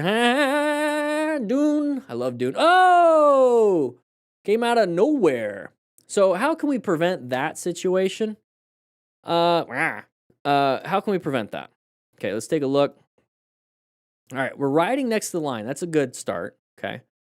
Typically, when you can't see super far, you're going to have to kind of use what you have. And that's going to be, hey, here's the line, right? Same thing in fog. And this is something that we deal with in Tucson sometimes, especially in Yuma, Arizona, or Phoenix. You have a haboob. That's a fun way of saying it, a really big dust storm. So right here, pay attention to the lines. Take it nice and easy. But if you know the line is right there, and you can kind of see where the edge of the road is on the right side, riding in the middle might be the best bet. but it's going to be a good idea to pay attention to lines and not go straight into one. And so we have the worm, Shahulud, right? I don't know. Anyways, he crashed. There we go. Moving on. So what can we do here? The group was pushing a Let's take a look. We're in a group, having some fun. Oh, we have a buddy passing us. We're just going to go ahead and hang out in the back then. One rider made the All right, everyone go and pass me. I'm going to be on the right side. We were trying to keep up with each other. And there's the crash. Okay, so big problem in a group ride, especially if you're a newer rider. So if a lot of you are new riders, this is important. If you're a new rider and everyone's riding super fast in the mountains and the twisties, and you're like, hey, I want to join the group ride. And they're way higher skill than you. Just go ahead and hang back. Just hang out in the back. If they want to do their fun, crazy stuff, all right, cool. I'm hanging out in the back. And talking to each other on your Cardo. So if they're like taking off, so you get a Cardo Pack Talk Edge and you're all in the Cardo app and you're all talking to each other and be like, hey, everybody, this is Daniel. I'm going to hang out in the back. I'll meet you where we need to go. I have the GPS on my rock form mount. I'll see you guys when we get there. I'm just going to chill. There it is. Maybe somebody will hang out with you, but let everyone just kind of go. Because trying to keep up, it means you're speeding past your skill level. And you can notice there's nobody behind us, right? So you're going to try to keep up, and now you're going fast in the turns when you're not as skilled. And so when you go fast in the turns, this is what happens when we kind of go off the road. So just kind of understand your boundaries and your limits and work within those limits, even though other people might be above or below. So if I was one of the more experienced riders here, and there's a new rider in the back having struggle sessions basically back there, what I'm going to do is I'm going to hang out with them. And I'll ride at their level. And I'll just hang out. I don't know. That's just kind of the group I would be in. Because that's not fun for anybody. For you, the person that crashed, or your friends that... Yeah. All right, here we go. So nice and chill. Sharp left turn. We're going pretty chill. Easy. Love it. Hopefully nobody does anything stupid. He's all over the place. Oh. So what's the weird stuff in the road? Probably oil. So I'm going to stay away from the oil. I'm going to stay in this little area right here where it looks like it's asphalt. As soon as he gets into that in the middle of the turn, there it is. Road surface hazard. Yoink. Bike's on fire. Hopefully he's fine. Hopefully the truck backed up. Let the bike get all on fire. Get a new bike. Hopefully you have good insurance. In these are curvy. Dirt. Here we go. Moving on. Sharp left turn. Oh, scraping some peg. If it's a tight turn, slow it down even more than you think you might need. Oh, is he stuck in there? Alles gut. Ach du Kacke. Is he stuck in there?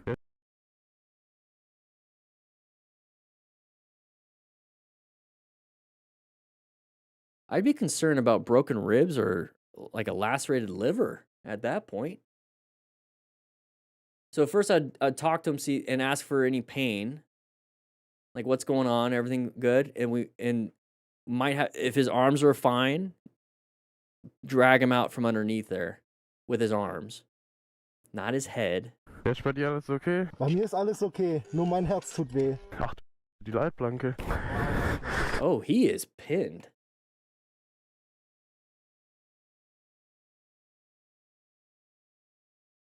Ooh.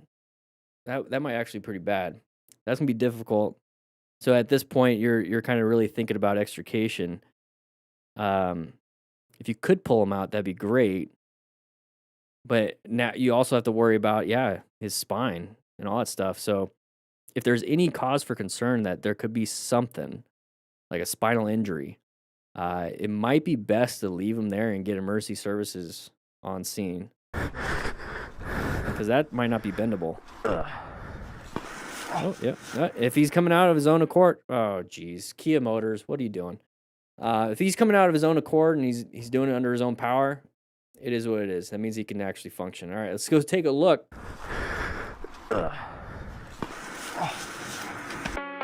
Oh, smacked in the back. Hey, we're just going to hang out here now. Speeding, once again, we're going too fast for the area. Didn't do anything. We panicked and just stayed focused on the back of that. Ooh. He got very lucky he actually landed in the back. It's like we're just going for a ride now. Oh, we're on a tiny planet. This person's just going to hang out. Whoa, road rage incident. Knocked us off the road. Yeah, you're not gonna be able to catch up. It's gonna be, there's no reason to either. Hopefully he got his license plate. We're gonna bump start this thing. Very nice. All right. So if you see an idiot like this, and he slams the brake, I get that he's trying to do an escape. But if we're not going too super fast and they're kind of slowing us down, we're doing this whole dance thing, just go ahead and stop right here and just kind of pull off and then let the idiot be up ahead. Maybe he tried to swerve out of the way, you know, that could have been the situation. But once again, when you swerve out of the way and you're kind of stuck here and you know it's a road rage incident and we have a big powerful bike, just accelerate while we're still on the road out of there and then try to find a turn and turn off. That's attempted murder. Attempted murder. Bad spot. Bad spot. That's not good. That sucks. Full gear though. Oh, tram track. There it is. See, when I see that kind of stuff, and that's a Black Eyed Peas, I don't really like them. But right here, we're on the tram track. We don't just kind of scoot over slowly until we get our tire in the middle of it. You do a quick little adjustment over the little tram. So look at the tram. There it is. Dump the bike. Not good, not fun. But just that little bit will get you. Got to be quicker. You got to be quicker than that. Quicker than that.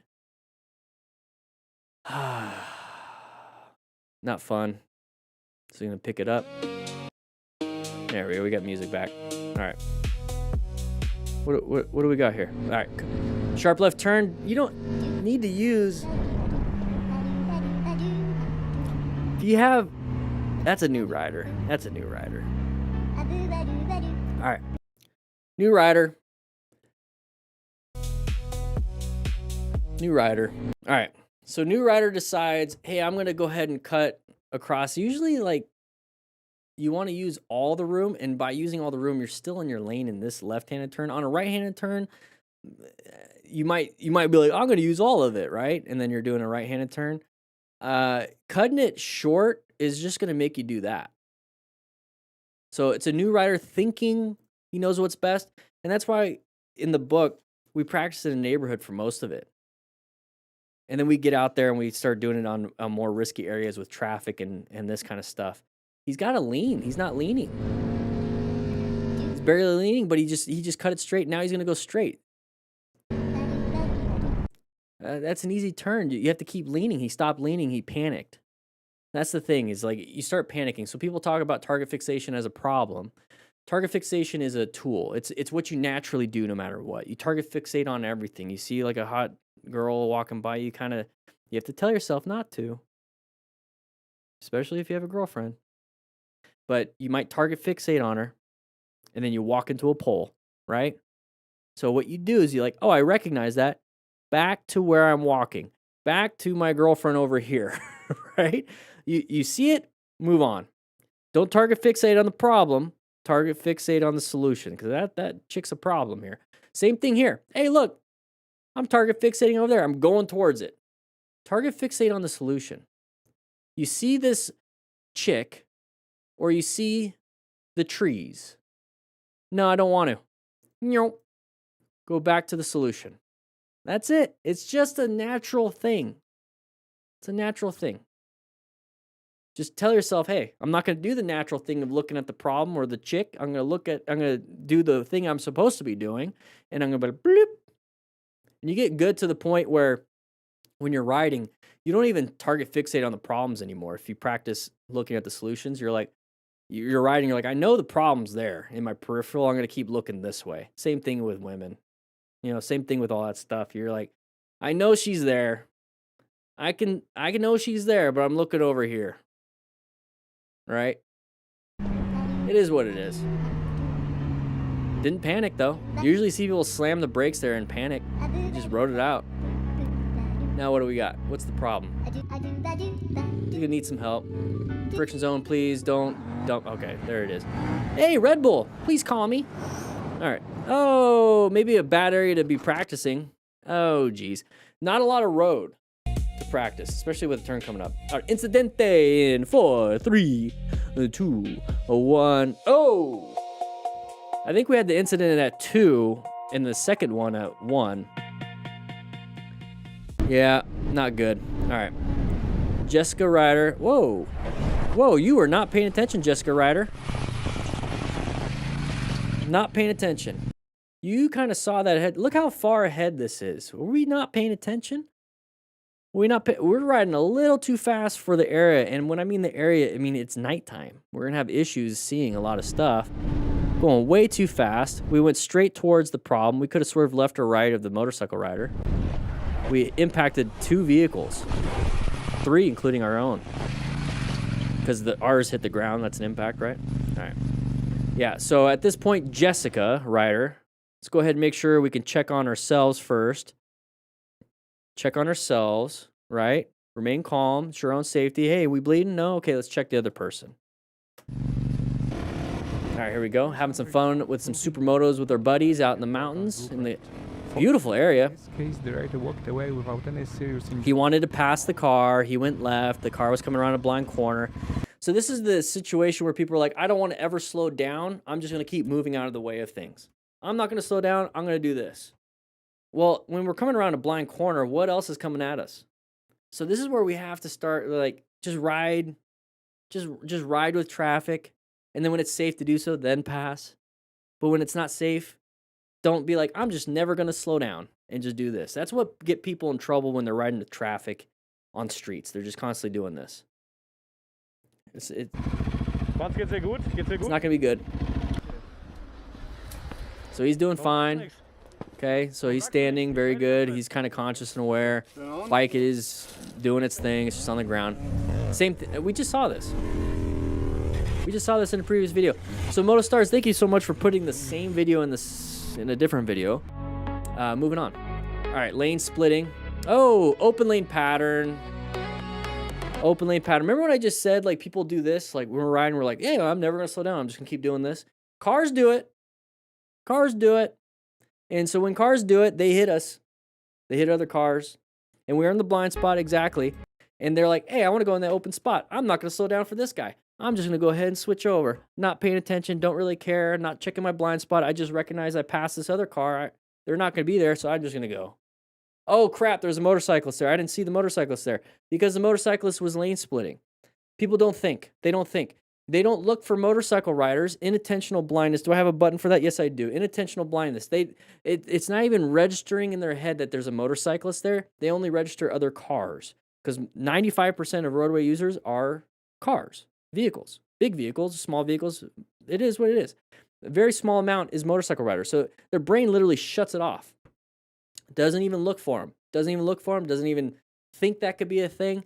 And this is why motorcycle riders that drive actually see motorcycle riders. And here's the thing. I drive all the time and I ride. And sometimes it's hard to see motorcycle riders even though I pay attention. Because people do stuff like this. People speed. They come up on you quick. There's been a few times where I started changing lanes. I checked my blind spot, did all that stuff. I even looked at my rear view mirror. No one behind me that I could see, right? Because you only see so much with the rear view mirror. But I checked everything and I started switching lanes and the dude just went, phew. I'm like, oh crap. It happens. This is why as motorcycle riders, we got to pay attention. We're in the blind spot. There's an open lane pattern right here. We should have saw that. As the rider, we should have saw that. We didn't. We weren't paying attention. We got hit. Because we don't want to stop either. We're just boo, boo, boo, boo. Look at the road here. Whoa. Swerve. Good. Hey. I was going to say, look at the road. Look how crappy it was. He did what he had to do. Look at that swerve. He started the swerve. Guy popped out. Shouldn't have done that. Whatever. I don't care. I don't even know what the law is here. This looks like a weird road. Different laws, everything. At the end of the day, if somebody comes out in front of me, I have to navigate that active threat. Got to do something. Swerve, brake, accelerate. One of those three things. Honking the horn doesn't do anything. Revving the bomb. Rev bombing doesn't do anything. Flipping out, screaming, crapping your pants. None of it's going to do anything. You have to swerve, brake, or accelerate to get out of something. He did the best he could. Did the best he could. See you later, pot shot. All right. Yeah. I don't like the music. I don't care if it's copyrighted. Here we go. We're moving on. So he was not paying attention, was going a little too fast for the area, and target fixated on the problem. Thankfully, nothing crazy happened. Double check everything. Make sure your leg's fine. Exhaust is fine. Bike's fine. Moving on. Here we go. Oh, swerve. Swerve, swerve, swerve, swerve, swerve, swerve. Ah, he swerved right and tried to apply the brakes to stop in time before hitting the curb. If you're going to swerve right, swerve left to get back. Swerve right. Let's watch it again. So he swerves right, then applies the brakes. You see how he's slowing down in doing that? We're like in a fever dream right here with the color correction here. A lot of saturation and vibrance. Not a lot of clarity. Filming with a 480p potato. That's what the P stands for, by the way. 480 potato. All right, so we're coming through here. So there's the hard swerve right. Very good. Very good. Very, very, very, very, very good. And he's focusing on the horn too much. Exactly. So very good on the swerve. Right here. As soon as we did that, swerve back. Swerve back. And then you can apply the brakes when we're in a straight line when we have some room. But if we're going straight to the curb, we don't have a lot of total stopping distance. That's not a good situation. So we're learning. We're trying to figure out what happened, how it happened, do something different. And I bet you some of you are like, hey, you know, I would have probably done the same thing, but now I know, and I already knew it, but now I've seen it again, is that if I swerve right, I got to swerve left. Okay, that's all. That's what we're doing here. All right, so he's filming without a potato. How dangerous Very nice. twisty roads can be and how fast. Twisty roads. Twisty roads. Nice and easy, a little bit close. Somebody comes out. Good job maneuvering away from that. So if you know that happened once, assume it's going to happen again. Talk to your buddy, be like, hey, we're doing pretty good here. Let's watch out for these corners and these idiot drivers. All right, nice and chill, good space cushion. Can't see much, that's perfectly fine if we have a good space cushion. We have enough room to apply the brakes. Control. So he's gonna come over to the edge of the road. We're running out of road. Yoink. Yeah, that could happen. That can happen. So what can we do? Slow it down before we see that. Sometimes you don't see it till the last second. And then you'd be like, all right, I'll do the next one. Okay, I'll do the next one. I got to pay attention. I'll see if there's a spot I can turn off. Okay, I'll pay attention. I'll pay attention. He basically just ran out. Now, if he slammed the... Yeah, I tried to stop too fast. They're talking on the cardos. If you tried to slam the brakes on that dirt, you could lose traction. That's probably why he was trying to be gentle with it. It is what it is. It is a mistake. All right, nice and easy. Hopefully nobody goes wide. There it is. So remain calm. Very good. Did not panic himself. Very good on this rider. Handled it. Yeah. Pissed. Oh! I don't like half the music that ever plays. I don't know. When I first started watching these videos, the music was actually pretty decent because it was kind of like my music.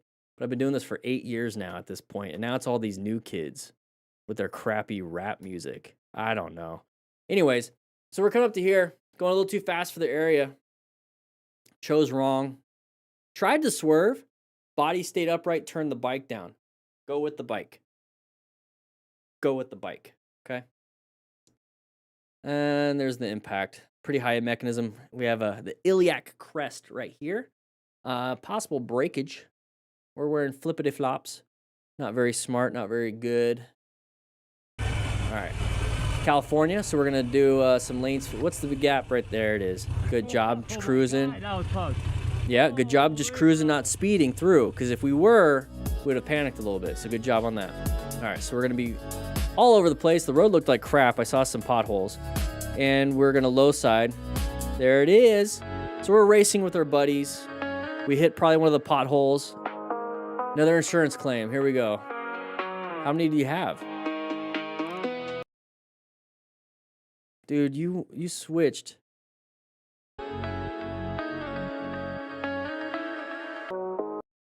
We're in the far right lane. There's 1, 2, 3, 4, 5 lanes to the other motorcycle rider. There's 1, 2, 3, 5 lanes, not including ours. So we switch 1, 2, 3.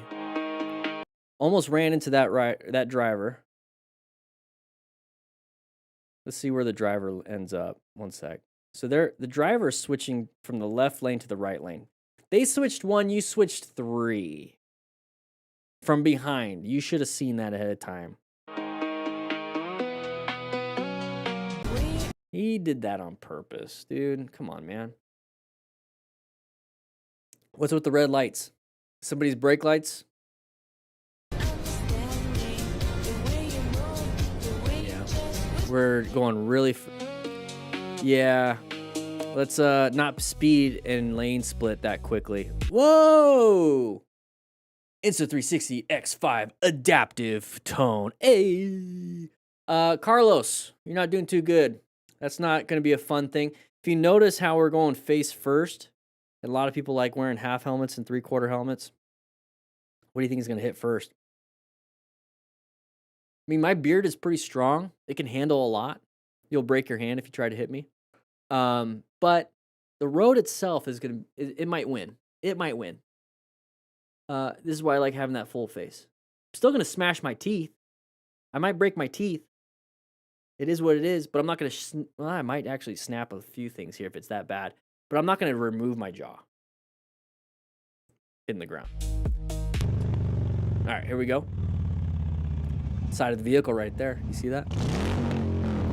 Red bombing's not going to do anything. Just move out of the way. Let him in, let him in, let him in, let him in, or accelerate out. Let him in. Not a big deal. Ah, now we're going to get angry. Now we're going to get in front. All right. I'm just gonna scoot What's up, buddy? here if you don't mind. So, idiot rider passing on the right. We were turning right. All right, here we go. Oh, scooter bros. They were looking at her. They were looking at her. Or he was, the guy in front. There's a chick on a motorcycle. This is crazy. Let's step. Boom. It is what it is. She has the old Cardo Pack Talk Bold. They're still good. Cardo. Link in the description for discount. All right, here we go. Matrix in 864. Ah, this is...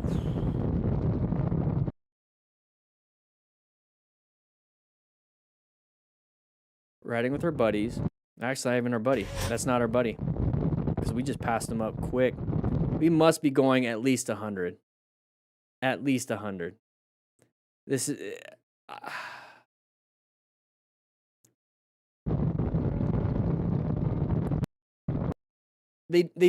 people... Here's what I don't understand. I don't understand this. Is that people post these clips for Instagram Reels and TikToks. For one, why? And I try to steelman this. Okay, why? Why would I want to do this? I don't know. Maybe chicks like it. Maybe chicks like it. Maybe I can post this and I can get some DMs. You know, like, aha. Well, what kind of girls are you attracting here? For one. Okay, cool. There's that one route. It's like maybe if I do this a lot and I do some crazy stuff a lot, I get part of like the partner program or something on TikTok or the creators studio, whatever it is. TikTok's stupid. And maybe I'll get paid a lot. I get a lot of viral videos of me almost dying. Right? Well, how long can you be doing that for? If the whole goal is like, watch me almost die, maybe you'll get 10 videos. Shoot, maybe you'll get 20. And all of a sudden, hey, this Matrix in 864, why did he stop posting? I mean, how much money do you think you're really gonna get? You know? So I mean, so there's the chick angle, the money angle. Maybe I just really like likes. Come on, dude. You're gonna try to you want to almost die just to get some likes? I mean, everyone has their own what they value in life. I don't understand that. Maybe they want me to people like me to like respond and call them an idiot. Okay, so if that's the case, because I'm not a chick, I'm not going to DM you. I don't pay you to do this. I'm not going to like this video. So I guess I'll be the guy that you want to say mean negative whatever things, and so you can have like arguments and be like, whatever, it's my life, I can do whatever I want. Yeah, bless heart emoji. It's like, yeah, yeah. Okay, well, dude, you're an idiot. Find a better hobby. Pick up golf. I mean, at worst, you're gonna get a sunburn. I don't know. This is dumb. All right. Oh, what a... He doesn't know what he's doing. He's not paying attention. Yeah, but What the heck?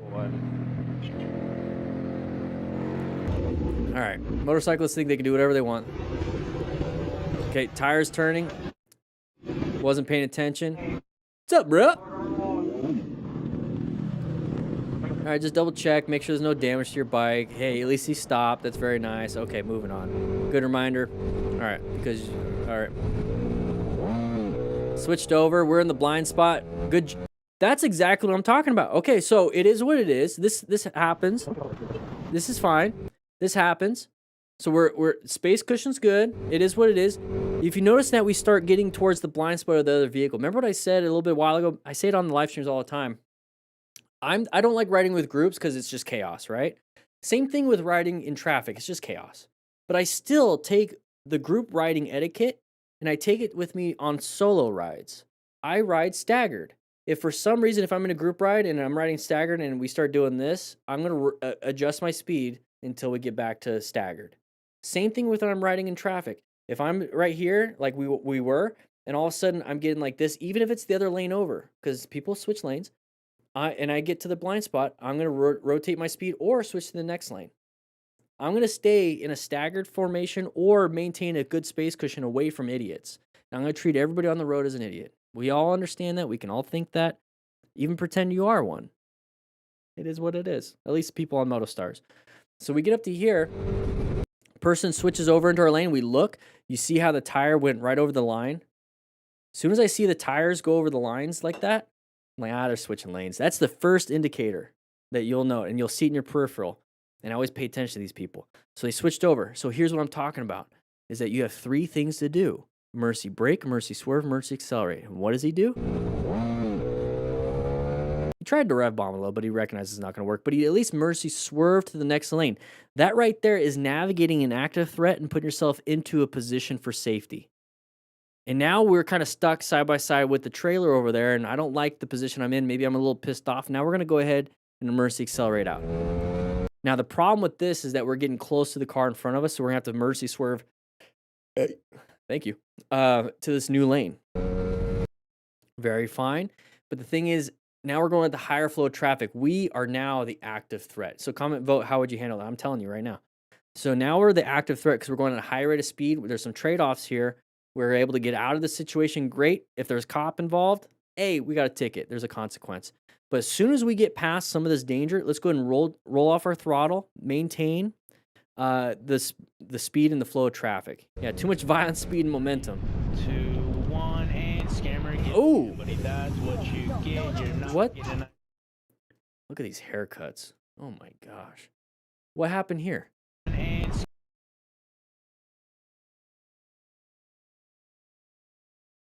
There's a guardrail. So there's a chevron, so there's a turn. So our buddies must have been waiting.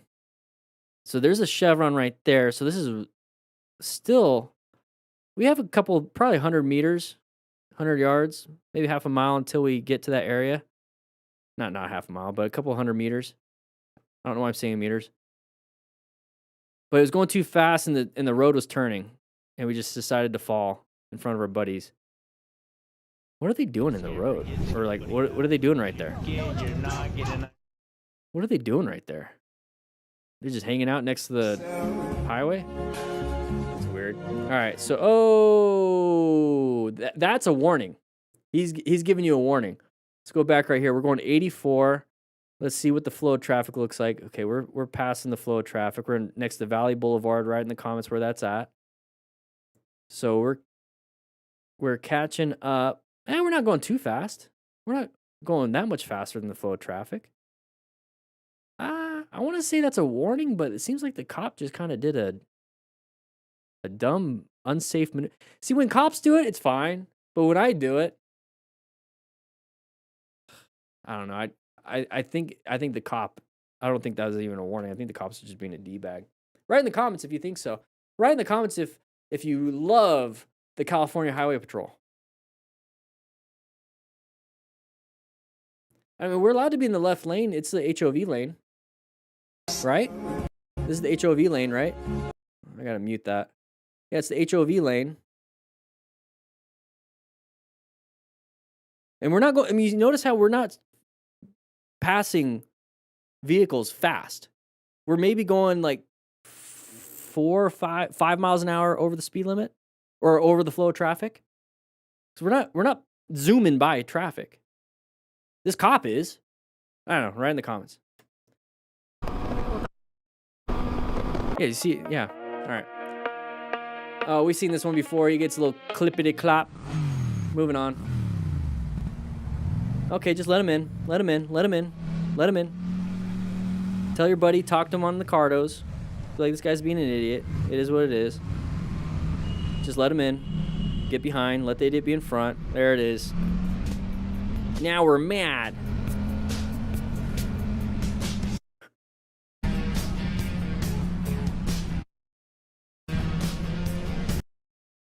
Can't play the music even though I like it. All right. Having some fun here. Whoa. How did you not see that? I was blocking it. Let's go back.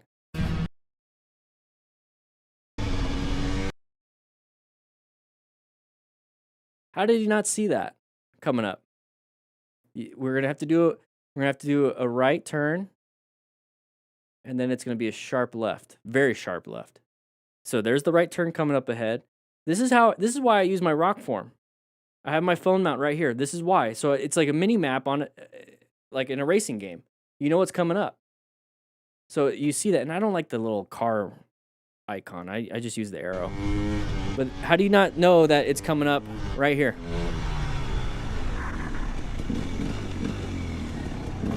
Right? You handled it very well, though. Handled it very well. Oh my, what's up with this music? Holy crap. What is it, anime? Oh my gosh. Samurai Champloo is my favorite. Cowboy Bebop actually is my favorite. Samurai Champloo is the second. Trigon's good. But moving on. Here we go. Okay, gotta mute that too, just because I don't like it. This dude just crashed everywhere. What are we gonna do? Oh, what are we gonna do? So that dude's gonna crash in the back of the vehicle. Now we have road debris and a human to avoid. Oh, nope, we didn't. We just broke his legs and we are on the ground. It's not our fault. Okay, it wasn't our fault that happened. But you know what we're going to be doing is we're going to be watching 3 more videos on this live stream. So stay tuned, hit that subscribe button. We do this every week. Okay. Ride safe, be safe, grab the Smart Rider Motorcycle Training System. I'll see you guys later. All right. So we got more. Thanks for the work you do here. And also the whole community here. You're really motivating me for just doing it. Hey, welcome Ash of Asgard. Welcome. Glad you're here. I had my license for about more than 10 years now, and last week I finally bought my first bike. Nice!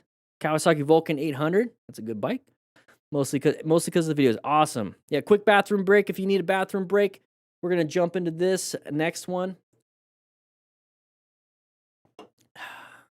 How long have we been? 2 hours. We might be here for at least another hour.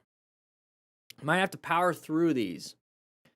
My voice issue, the reason I look forward. Awesome. I'm trying to stay back on the Tuesdays, but once I start doing the a lot of filming for the second channel, it's really just it's all me. It's just by myself. I just edited probably 30 or 40 Instagram reels before the live stream. Like it's just nonstop. And I'm trying my best. It's not an excuse. But I also have to keep a work-life balance. Working out, eating right, relationships, the Sabbath for me, at least on Sunday, cleaning the apartment, taking care of things, dealing with taxes. That was one thing I did this past 2 weeks, making sure all the taxes and everything was paid for and done. I mean, April 15th, but making sure everything was going through. I just got an email for the trade names and all this stuff that I got going on, and I'm doing everything: admin, shipping, fulfillment, content creation, live streams, new content, second channel. Yeah, nobody teaches you really how to do it, Blackbird. At least when you were a kid, like your work-life balance was hopefully managed pretty well by your parents. And then once you become an adult, it's like, oh, I got to do it all by myself? Damn. Still learning it. Every new thing. Running a business by myself. The last piece of home renovations. Ooh. I don't have a bathroom. It's been, you don't have a bathroom. What the heck? See you later, my moto. Yeah, my voice is starting to go. Yeah, Bebop was awesome. Bebop. I got into Demon Slayer a little bit. I think I watched the first season and then that movie on the train one. It's good. It's good animation. It's good animation. It's good. I like the fight scenes in a lot of this anime stuff. I mean the story is good. The story is good, but there's something about the fight scenes. Guyver was good. Anybody a Guyver fan? That was my childhood.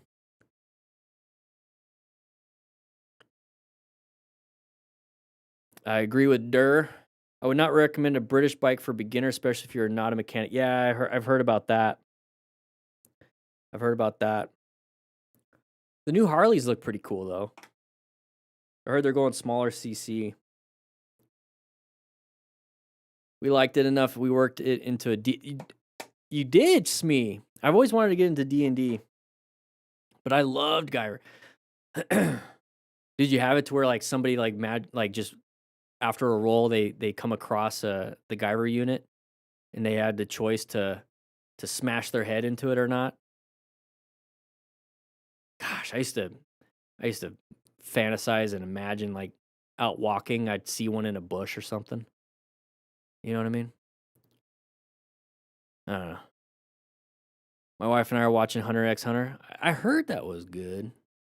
They're bringing back the 883 good. I like those, and I saw that they're making like a scrambler version. One second, I'm getting some text messages on my phone.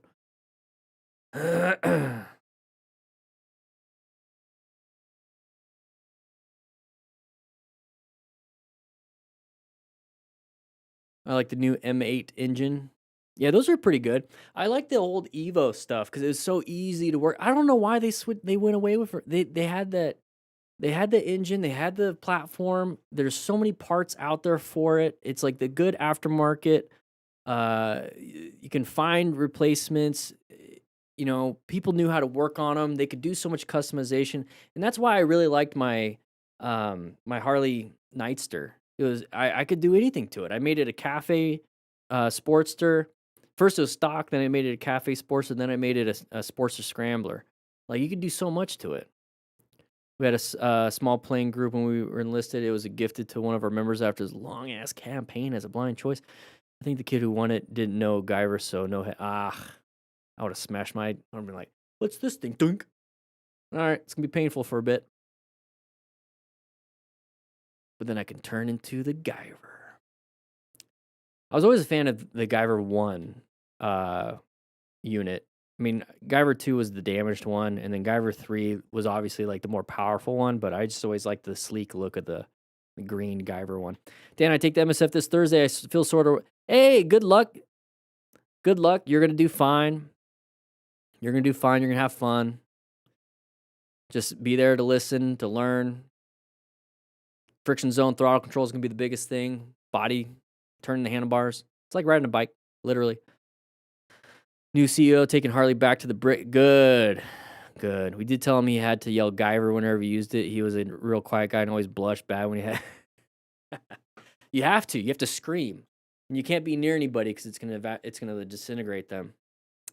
But that's their fault. Ah, man, I miss that stuff. Whoever, like, I think the artist for Samurai Champloo and Cowboy Bebop is the same one. And then, what was it? Black Samurai, same person, I think. But the animation, the fight scenes are always good. They're always good. Woo, my voice. Voice isn't doing good. And are we watching the latest vids of Motostar Say? So this one, this is the third. I think the last two are old. 2 years ago. 2 years ago. This one is 3 days ago. We just saw two of them. This one is 3 days ago. I'm not going to comment. This one's 3 days ago. Which one is this one? These are why these motorcycle crashes were 100% avoidable. Okay. We'll see if they were. Videos. Yeah, this is the most recent one. It's the most recent one. We get my license soon. I'm excited to officially drive my A2 Triumph Trident 6 City. 6 City. Sounds like fun. Sounds like fun. If you're just now joining and you're new here, right in the well, I know a lot of people like to lurk, so I'm not going to tell you, hey, lurkers, say something. But if you're new, this is your first live stream, just say hi. We have a good community here. We have a good community here. And if you say hi and you hit that like button, you get a slice of pizza. But if you want to stay lurking, that's cool. So if you're sitting there, letting it play on the TV, you're in the kitchen making some lunch or some dinner or wherever you're at, you know, just run back in, maybe pop it on your phone, say hi. I don't know. We don't bite. You'd be surprised. We do have a good community here. A lot of the same people popping up. Hey, Clenny, how you doing? Hey, Graybeard. What's up, Graybeard? How you doing? I like to lurk. I like to lurk when I'm watching streamers. Sometimes I'll say hi. Gilu, how you doing? We're gonna jump into this. I know some people are in the bathroom. It's just down the hall over there. Make 3 left turns. And then come right back. All right, took the MSF a month ago, and your video in the apartment parking lot gave me the confidence to ride my neighborhood. So you're welcome. Yeah, that was the apartment. That was the first idea for this book. Oh, it's upside down. That was the first idea for this book, and then I decided, you know what? Not a lot of people are in apartments, so I did it. The book is mainly in the neighborhood, so it's kind of the same idea. I just switched from apartment to neighborhood, but apartments, yeah, it's the same thing. It's just a little bit more narrow and a bigger possibility of people just kind of walking in between. It's kind of or into the road because nobody anticipates anything. So it can be a little bit weirder, but neighborhood riding's, it's great. That's how you start. I've been playing with the idea. We're going to jump into this one, guys. I've been playing with the idea of treating, at least having it in my mind and how I might be able to teach. Because I know a lot of you guys, we just talked about some anime here, but a lot of you guys are nerds like me and play video games and whatnot. And I grew up playing World of Warcraft. And when I say grew up, I was in high school. I started in 2004. Got rank 11 in PvP with the Arathi Basin, Warsong Gulch, Alterac Valley. Those were the only 3 that we had, as you know, before the Burning Crusade came out. Boom, I got into a nice PvP group, and we structured it because there's only so many people that can get rank 1 at a time and whatnot. And it was my turn. Hey, Good Guy Guns, welcome. It was my turn to get higher rank. I was always like level or rank 9, 10. It was my turn to kind of go up, and all I wanted was the mounts. It was cheaper. It was like 90 gold for the the epic mounts instead of paying 600 at the time, which is a lot back then. I had a raiding guild too, so I got some good gear. But I got to rank 11. Boom, that's it. That's all I wanted. Bought all the mounts as soon as I can. I made sure I had reputation with all the other, you know, races. I was on Horde and got the mounts. Boom. Then I would just play and do a bunch of stuff. But I had a lot of fun. Exalted in all, you know, Warsong Gulch. I basically got exalted in every single reputation you can in vanilla. And then I played a little bit of TBC. I think I stopped around level 67. I was like, this isn't, kind of killed it for me. Maybe I got burnt out. And then I came back for towards the end, I think the second half of Wrath of the Lich King. I played Kata for pretty much the whole time. Or what was after? No, after Wrath of the Lich King, was that Mist of Pandaria, or was that Mist of Pandaria after Kata?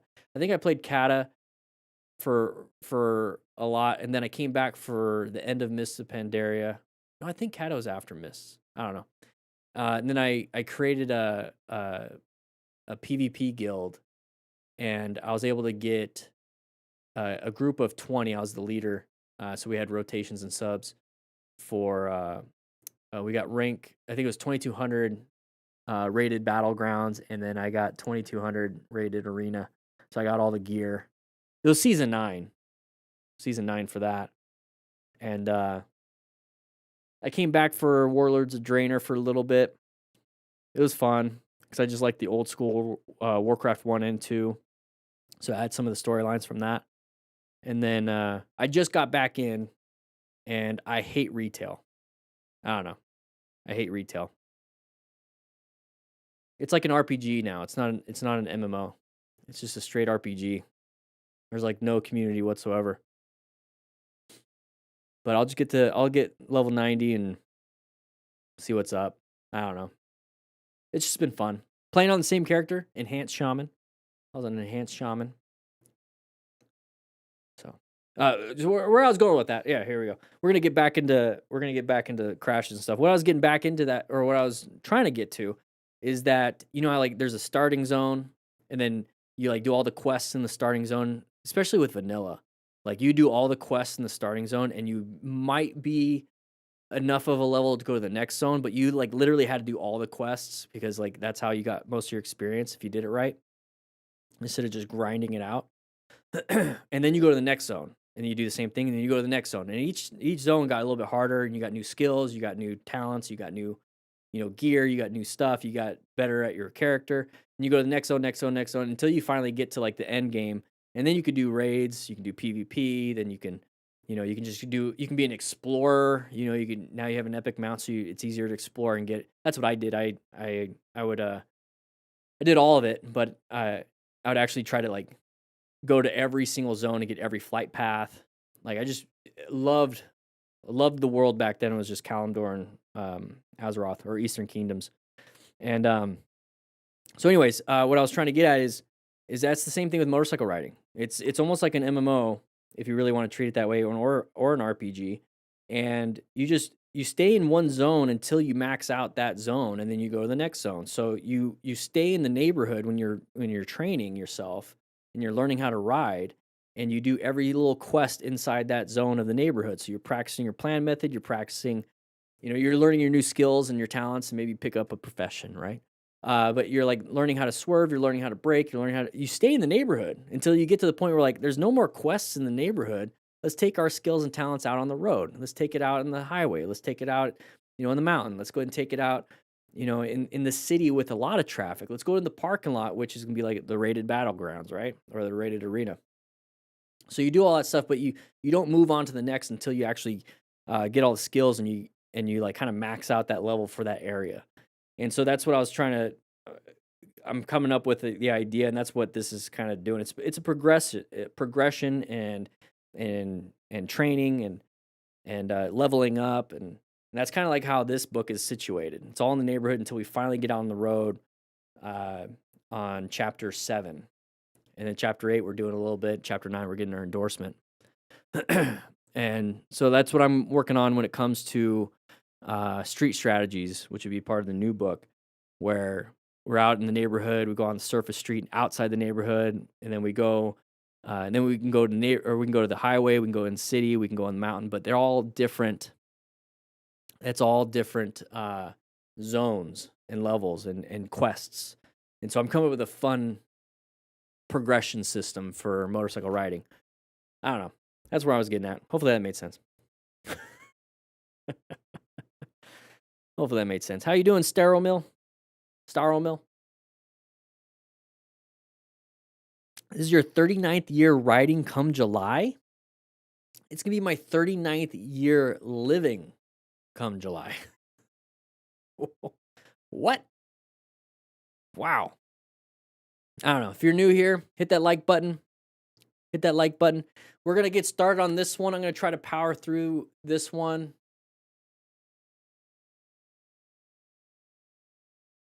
I'm going to try to power through this one. We'll see how it goes. I'll try not to pause as much. We paused quite a bit. We have 2 40-minute videos just from those. The 21st, I'm the 14th. The 14th on a Tuesday. Tuesday this year, and I looked back when the day I was born, the actual year and day, and it was a Tuesday, so that's going to be pretty interesting. The 20th, you're 30. I'm a bit older than 39.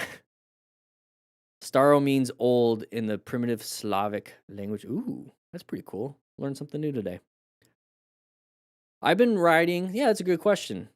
10 years for you, starting when you were 33. So I started riding November 2011. So what is that? 15 years this November? So it'll be 15 years. Been riding close to 15 years. 52 years. Woo-wee. I rode dirt bikes for years, just got my first bike for the road, and I'm 26. Hey, that's experience. That's experience. My dad was a mod, started in the UK in the late 50s. He recently stopped riding. Oh, very nice. A guy who loves old stuff. Very nice. Very nice. Took my MSF in September 2023. All right. I'm way older than 39. Got a whole 3 months of riding under my belt. Very good. Very good. Got my license 7/20 on my 16th birthday. You remember that. He's got an oxygen box, no more riding. Hopefully he's doing fine. Hopefully he's doing fine. Got my license at 16, 68 now. Woo! Very nice. 52 years riding. Got some life experience. Life experience. All right, we're going to power through this one. Let's see how it goes. 3, 2, 1. What is up, everybody? DanDanTheFireman. We're going to be watching some crashes and close calls so that we don't make the same mistakes ourselves. We're going to be going over the plan method. I'm going to try not to pause this. So if you're a brand new rider, pay attention. We're going a little bit wide here. We're trying to keep up with our buddies, and we crashed and smacked our face on the ground. That's why we wear a full face helmet. So he got distracted by a rider ahead, through a corner, went too wide across center line, barely avoided a big rock. Very scary, so this is why we rescue each other after a crash. Now we're going 126 miles per hour, 140. Okay, go a little bit too fast, and this is what happens, the speed wobble. So we probably hit a tiniest of bumps. Suspension does this because we're going too fast. It's not gonna be able to, work quickly because we don't have like race bikes. Oh, we have the side of the vehicle right there. A nice impact to the left leg. So intersections and corners are hazardous situations. So be very careful around those. Slow it down on both of them so that we don't make this. Oh gosh, that's pretty bad. So hopefully his leg is doing fine. All right, so here we go. There's gonna be the side of the vehicle right there. Oh, we're gonna make the turn. Oh, I want to pause. Sorry guys, I said I'm trying not to. So we're coming up to here.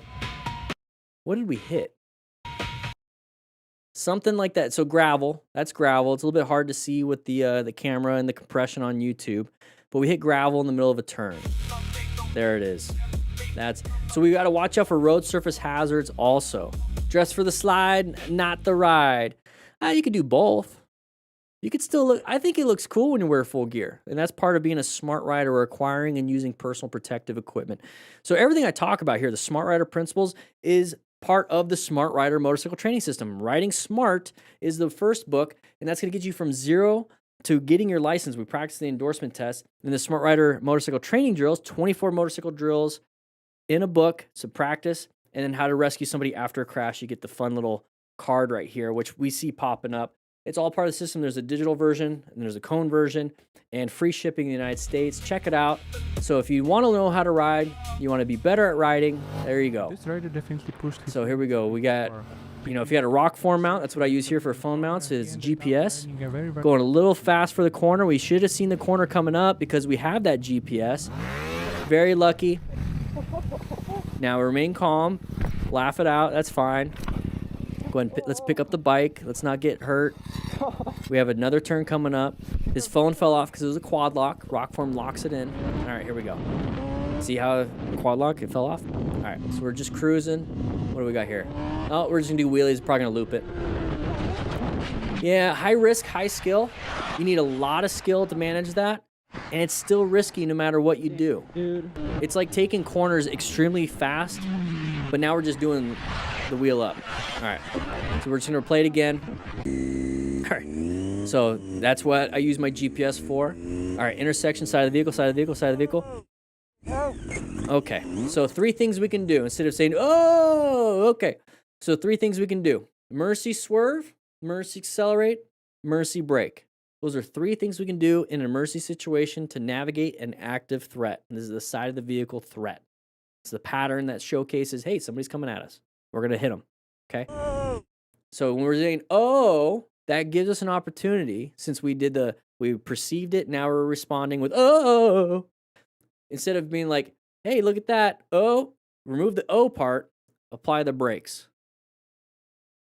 Just apply the brakes, or emergency accelerate out of there, or swerve right and just take the right-handed turn. So there's multiple things we could have done other than just being like, oh. And that's just a natural response. It's a fight or flight. It's like a freeze response. I want you guys to fight or flight.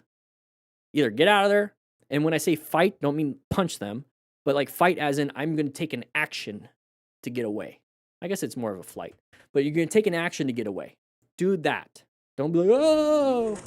It's a natural human response. This is the one he chose or didn't choose. It just happened. But that's why we watch these. And knowing that such a slow accident could have written off my baby, but there we go. She's an older girl. She's an old girl and probably not worth much and damages very much. All the expensive bits. Let's see what the insurance company says. Okay. It sucks. It sucks. It is what it is. I think they're supposed to yield. I don't know. All right, having some fun. I did this on the Harley Sportster. Wasn't very smart. Oh. Oh. Oh. You can see what happens when tricky roads meet overconfidence. Here we go. Tuga Moto. We have a sharp left turn coming up ahead. Take it nice and easy, nice and easy. Oh, leaned it a little bit too far, going a little bit too fast. So when we go too fast in these corners, we're like, I need to lean it harder.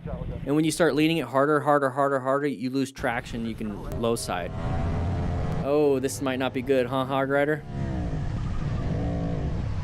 Yeah, they might get mad at you for that.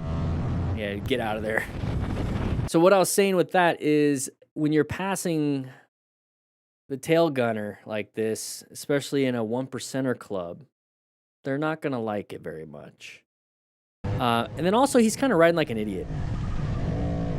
He did a good job there kind of slowing it down. He heard the ABS and then he's speeding off. Wear gear. Please wear some gear. He's got a helmet at least. All right, moving on.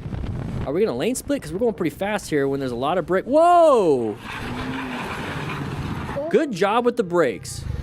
Good job with the brakes. Holy crap. I was not expecting that. You don't see that very often. So time to rescue. That person's still in there. So rescue somebody after a crash. It could be a car crash or a motorcycle crash. So at this point, there's not much you could do because you can't get them out. Okay. Moving on. All right, speeding around the corner, 96 miles per hour. Hey, let's see what happens. There's a corner right here. What are we gonna do? Just gonna hit the guardrail? Ooh, handled it. Rolled the throttle down. Engine brake.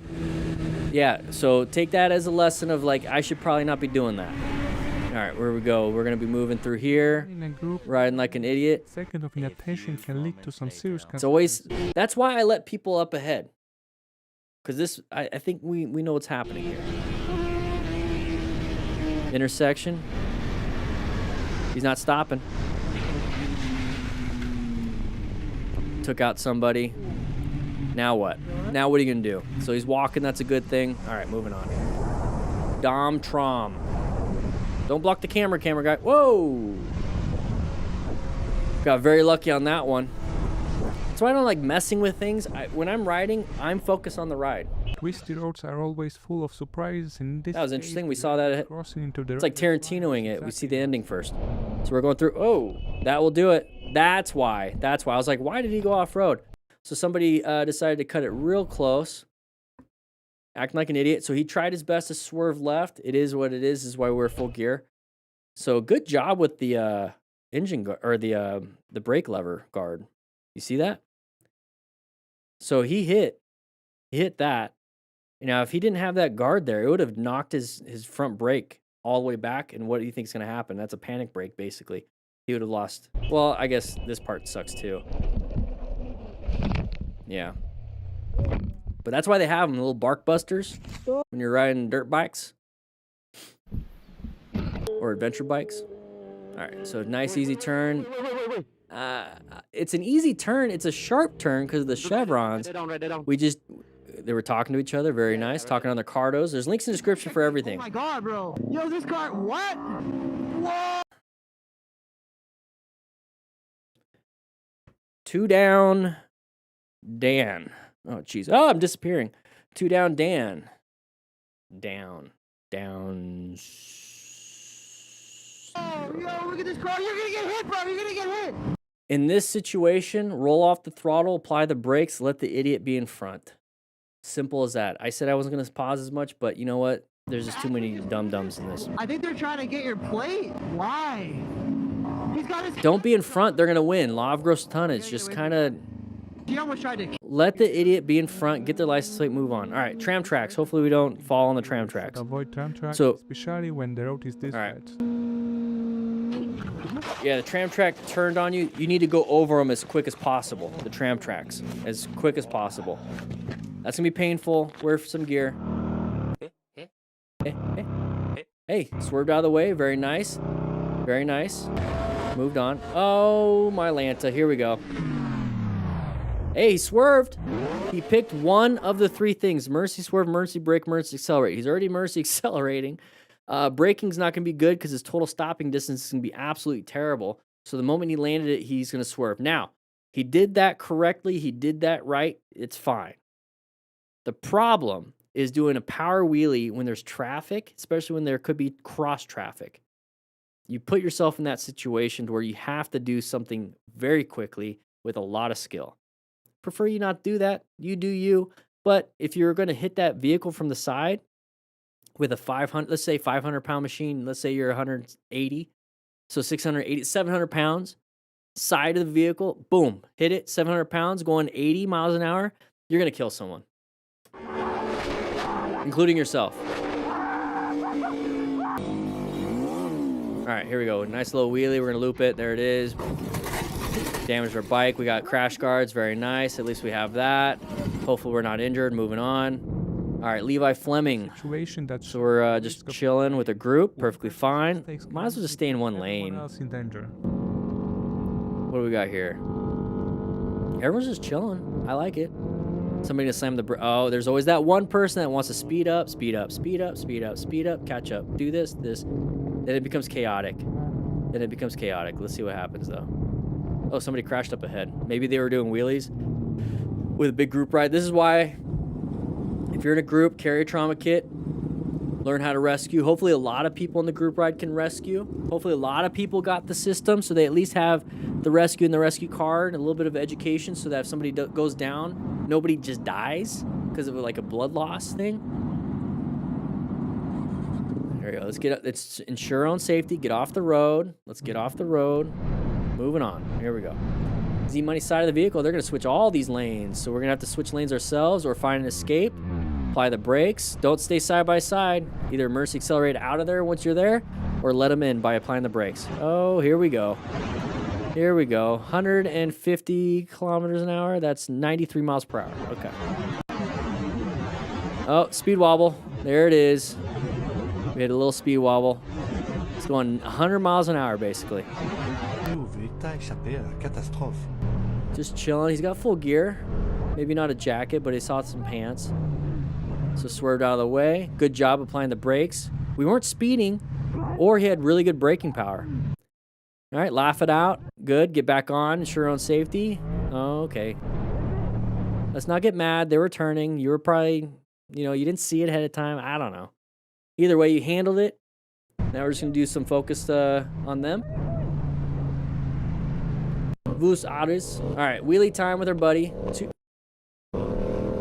I thought that said 360. There's kilometers. That's not the case. All right, here we go. Buddy's gonna do some wheelies. Whenever somebody's doing wheelies like that, just anticipate, hey, there's a high risk. Possibly somebody's gonna go down. Let's ensure on safety. Good U-turn. He's practicing the Smart Rider drills U-turns. Okay, you can get in the parking lot, practice those so they become second nature. So if it's bad, it's bad. Let's do this. Let's go through the checklist. Remain calm. Ensure on safety. Okay, that's done. Let's make sure that the person's doing fine and stop any major bleeds. All right, Mr. 1000cc, here we go. We're gonna be cruising, nice and easy, good space cushion ahead of us. That car's getting bigger and bigger and bigger. That means we're getting closer and closer and closer. They're backing up for some reason. Nice and easy around it. Handled this perfectly. Handled it perfectly. Let's not get angry. Let's just move on. Slow down, seeing something weird. Moved out of the way. Very good. Where are we at? Sand Springs, West 412, 5164, LL Tisdale Parkway. Okay. Write in the comments if you know where that's at. Open lane pattern. And the car right there in front of us is getting bigger and bigger and bigger. What do we do? 3 things. He swerved out of the way. Handled it. All right. Is the bus going to move over? We're going to try to go for the gap. They went for the gap too. We got a nice little touchity touch, just the tips. And the phone fell out. That's why you need the rock form mount. Okay. Use it for GPS. I saw it coming. Watch the goofy. Okay. Good swerve to the left. Good swerve to the left. Handled it. Swerve back. Very good. Handled it. Look at this dude. He's got like full gear on everything. All right, so we're just cruising, chilling. We're handling the line pretty well. That was an open lane pattern. Moved into a new position for safety. Found the escape. Did not panic. Very good. All right, parking lot. This is its own little hazardous area. Treat the parking lots like it's intersections. He didn't almost get hit. Whatever. Mount Shasta escape. Uh-oh. What the heck was that? All right, start moving to the side. Pulling the clutch, move to the side. Yeah. Hey, it is what it is. Didn't have enough speed. Something happened. Maybe the chain fell off. You still have your chain? All right, let's pick up the bike as quick as we can. Get it more off the road. It's rolling, but it still doesn't feel right. Turn off and turn it back on. It usually works. Usually that works. Moving. Mm-hmm. It is rolling. We got a good guy stopping by and hanging out. Coming in like. Oh. I don't recommend that. Oh, did not anticipate a guy opening the door though. Why do people open doors? They just treat it like, hey, I'm just gonna get off here. What the heck? What are people doing? I don't know. But with that said, hope you guys ride safe, be safe. Get yourself the Smart Rider Motorcycle Training System. You get a bunch of books, digital, all that stuff. Links in the description for everything, whatever you need. I'm trying to give you guys resources so that you can ride safe and ride smart. All right, guys. I'll see you guys on the next live stream. All right, it's just that one. We have 2 more. That's why I'm powering through. Ooh. Do I wish to proceed? Yes, I do. I want to proceed. I understand. We're going to click that. Is that why? No. Why? This is a 2-year-old video. Let's see. Maybe that one. Maybe that one. Oh, lady getting angry. Getting angry. I don't get it. I don't get it.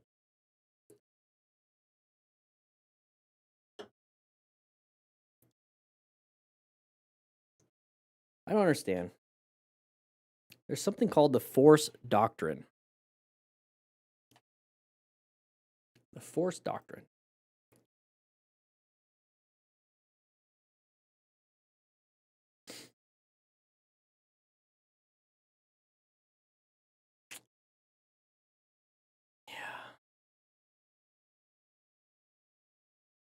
Yeah. Oh, that's probably why.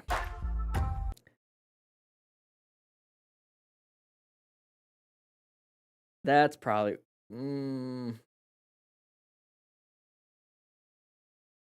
I have a video for ensure on safety, and it's like it's part of the rescue module. This might be one. This might be it. This might be the insure on safety for tomorrow's live stream with the crew. Yeah, there's a body in the road. All right, so the first thing you do is put your hands on your head and panic. Yeah, all right.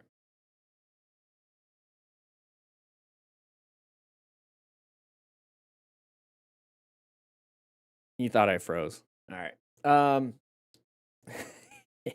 like doing that. All right, we're gonna hit the record button. We're gonna hit the record button. This might be a longer video because I might do a rescue. Let's just take a look. Let's see. It's usually, they always leave it at the end. Oh, I guess not. Oh, is that the one where she's getting all angry? I want to see where she gets angry. We're having some fun real quick. 15 motorcycles at most behind us here, to where if she would have waited 10 to 15 seconds.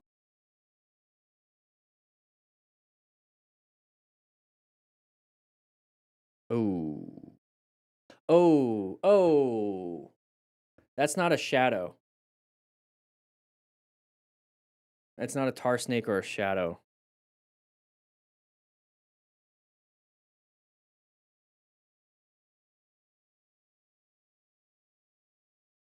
Literally just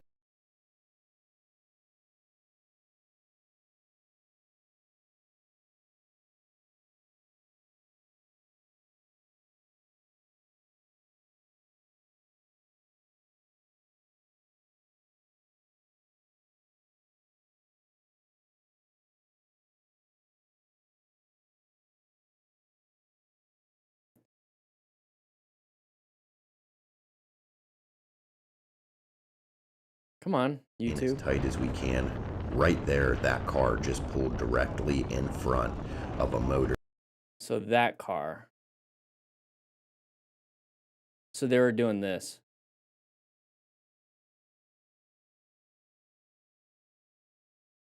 Motorcycle. Right there, that car just right through here. So we're staying as tight as We're gonna watch a little bit, right so I want to there, get that an car idea just pulled for when I do the directly rescue. in front. I usually do it without Motorcycle, thinking or causing seeing it him first. To Without swerve thinking. to the left, swerve. That's why she's right, pissed. lock That his lady right brakes. there. As he did that, a Can-Am Spider behind him was not able to brake in enough time and ran him over. It was absolutely probably one of the worst things I have ever seen in my entire life. Hey Siri.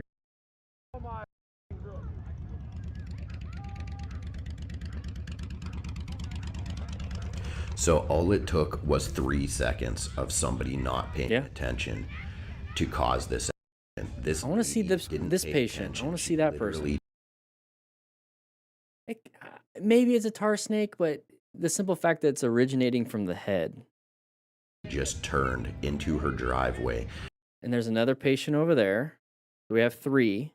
And for anybody saying that you were able to actually see a gap that she was able to drive through, I'm going to put a zoomed in view in here where you can actually see that she had absolutely Yeah, no to room turn to in. pull There's in front of this vehicle. no, because everyone's moving. There were only 15 Yeah, that's why she's that. motorcycles at most That makes sense. behind us here, to where if she would have waited 10 to 15 Dudes, what are you guys all doing she just would have standing been able back? to turn into her driveway without impeding the traffic of any of these motorcycles.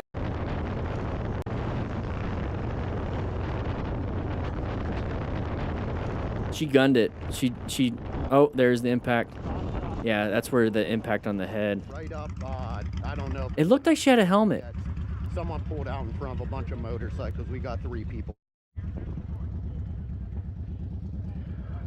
There's a cop already here. I want you guys to see the chaos on the scene. We're gonna go over this, but I want you guys to see how not nobody, a lot of people aren't doing anything. 616, like you're coming up the hill from Struthers, right past. I do apologize for the quality of this last video here. It was Took it with his phone. filmed on my phone. I turned my GoPro off. I almost completely forgot that I was filming, but Yeah, people are overwhelmed because there's no advocation for motorcyclists to get in situations like this. The lady who was so there's a landing zone. You see the cones. These people and essentially causing this. Yeah, they have it set up. They have a landing zone. A ticket for failure to yield for a left-hand turn, if anything. I've had to call on a helicopter once. Completely unacceptable. Pretty impressive. It was on the highway. I was actually on my way to do an part of the testing process for a fire department. I was on my way, and I was coming here the day before, and I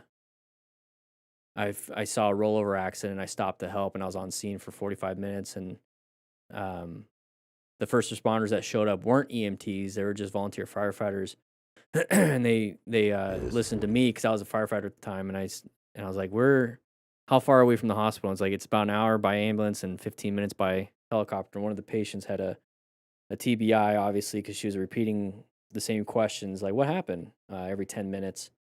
And she was elderly, so I decided that it would be better if we can call in a helicopter. And then she actually gave me a phone call, and I missed it, like, I think a month or two later.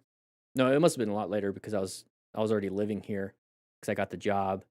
And she said that thankfully I did call because she did have a brain bleed.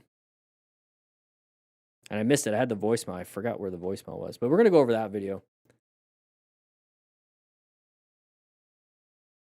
All right. We're going to go over that one. Mainly just because I want you guys to see the scene.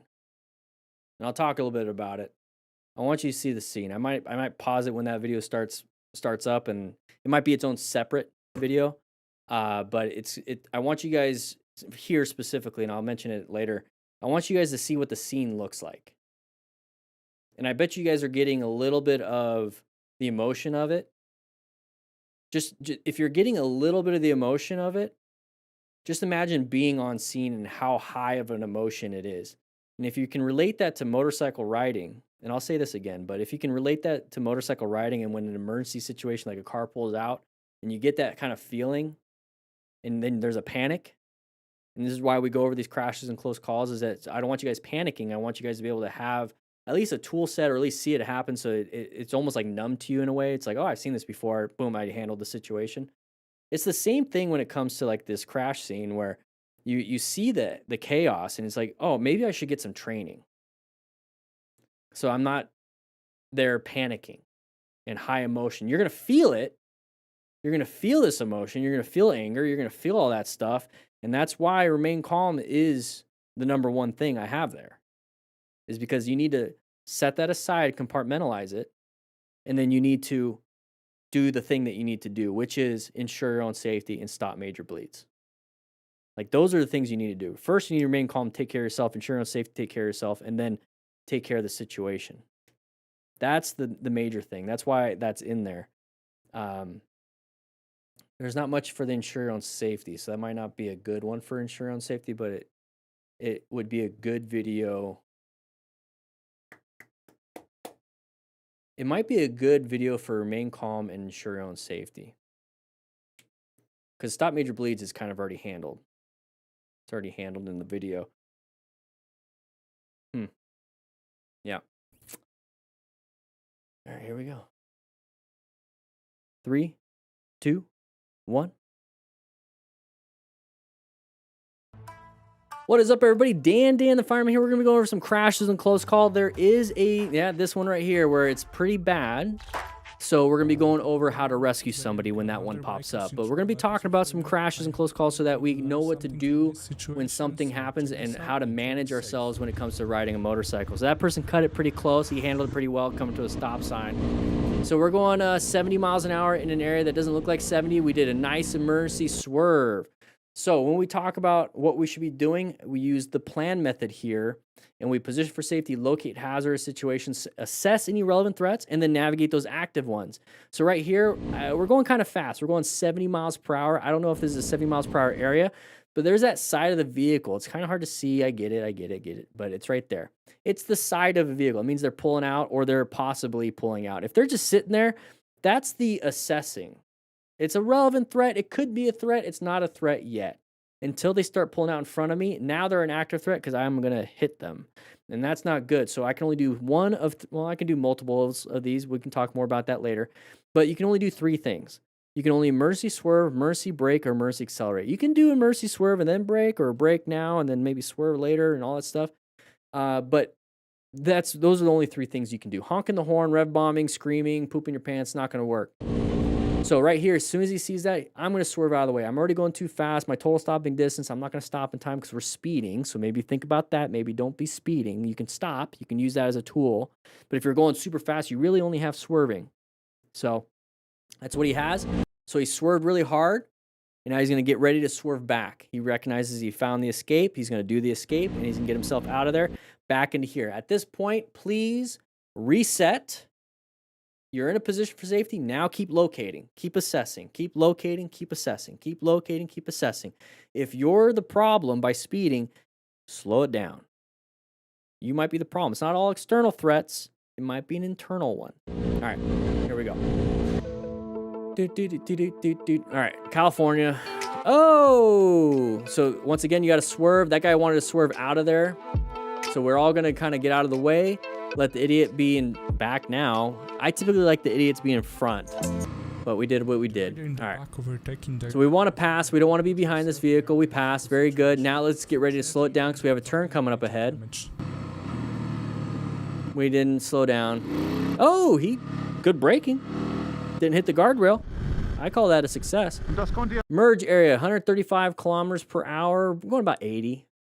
A little bit over 80 miles per hour. Not a big deal, but we see that there's somebody merging and we're going to intersect with them. It's like playing soccer or football. It's like, oh, you're about to get to me, aren't you? You're going to get to me. All right, I can get away from you. Same thing. We can just move over. That's all he did. Perfectly fine. New position for safety. New position for safety.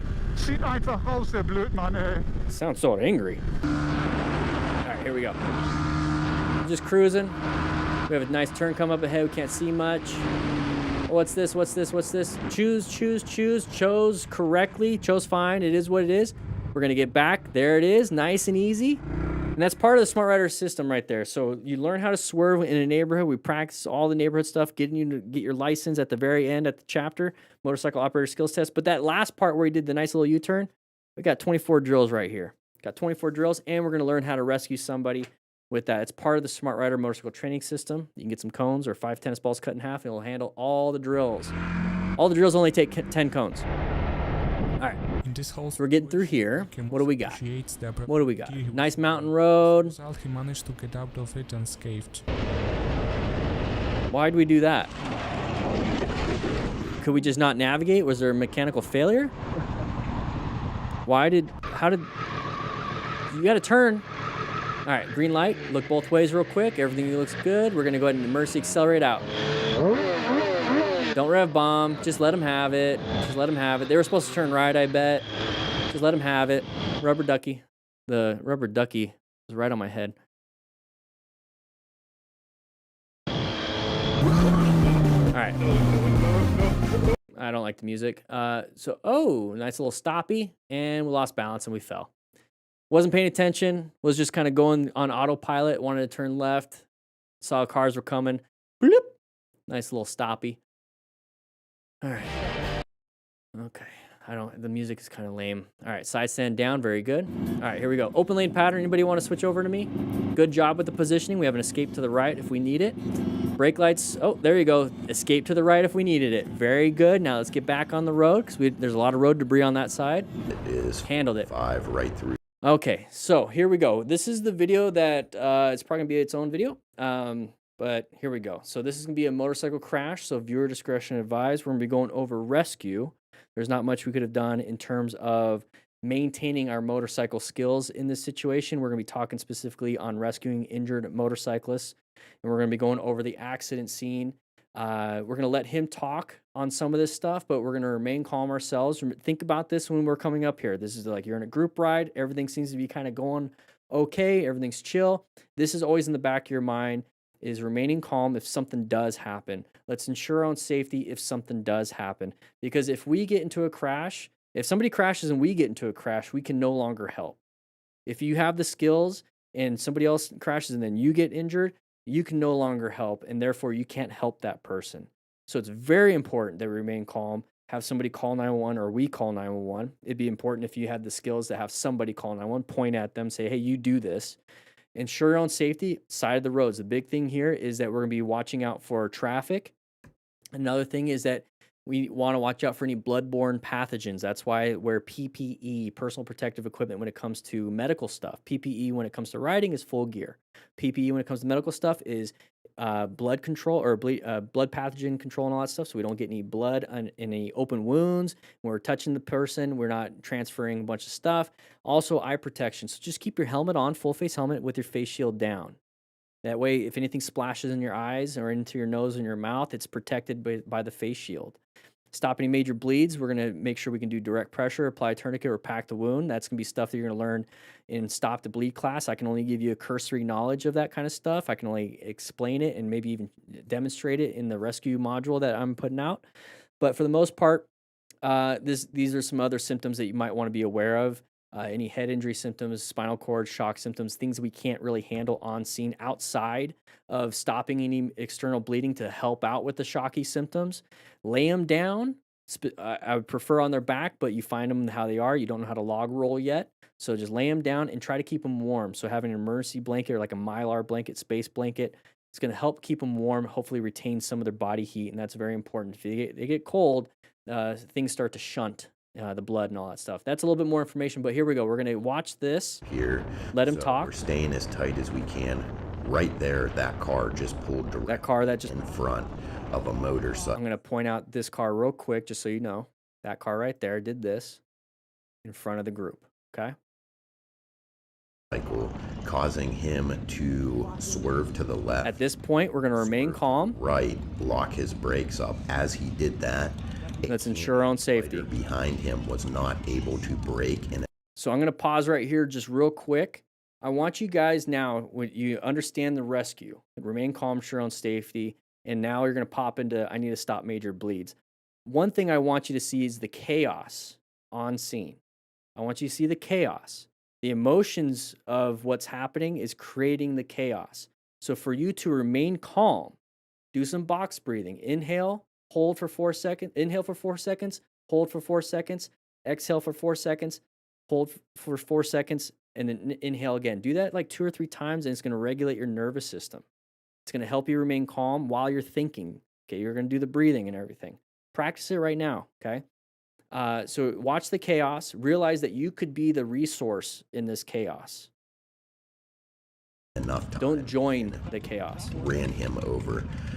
It was absolutely probably one of the worst things I have ever seen in my entire life. See the chaos going on? It's time to compartmentalize while we're on scene. We can deal with the emotional aspect of it after the fact. So all it took was 3 seconds of somebody not paying attention to cause. So I said I was going to let him talk, but here's the thing: when you're walking, you know, I'm just going to let him talk. I'll explain later. This lady didn't pay attention. She literally just turned into her driveway. And for anybody saying that you were able to actually see a gap that she was able to drive through, I'm going to put a zoomed in view in here where you can actually see. So what he's saying is that she probably thought she could make it.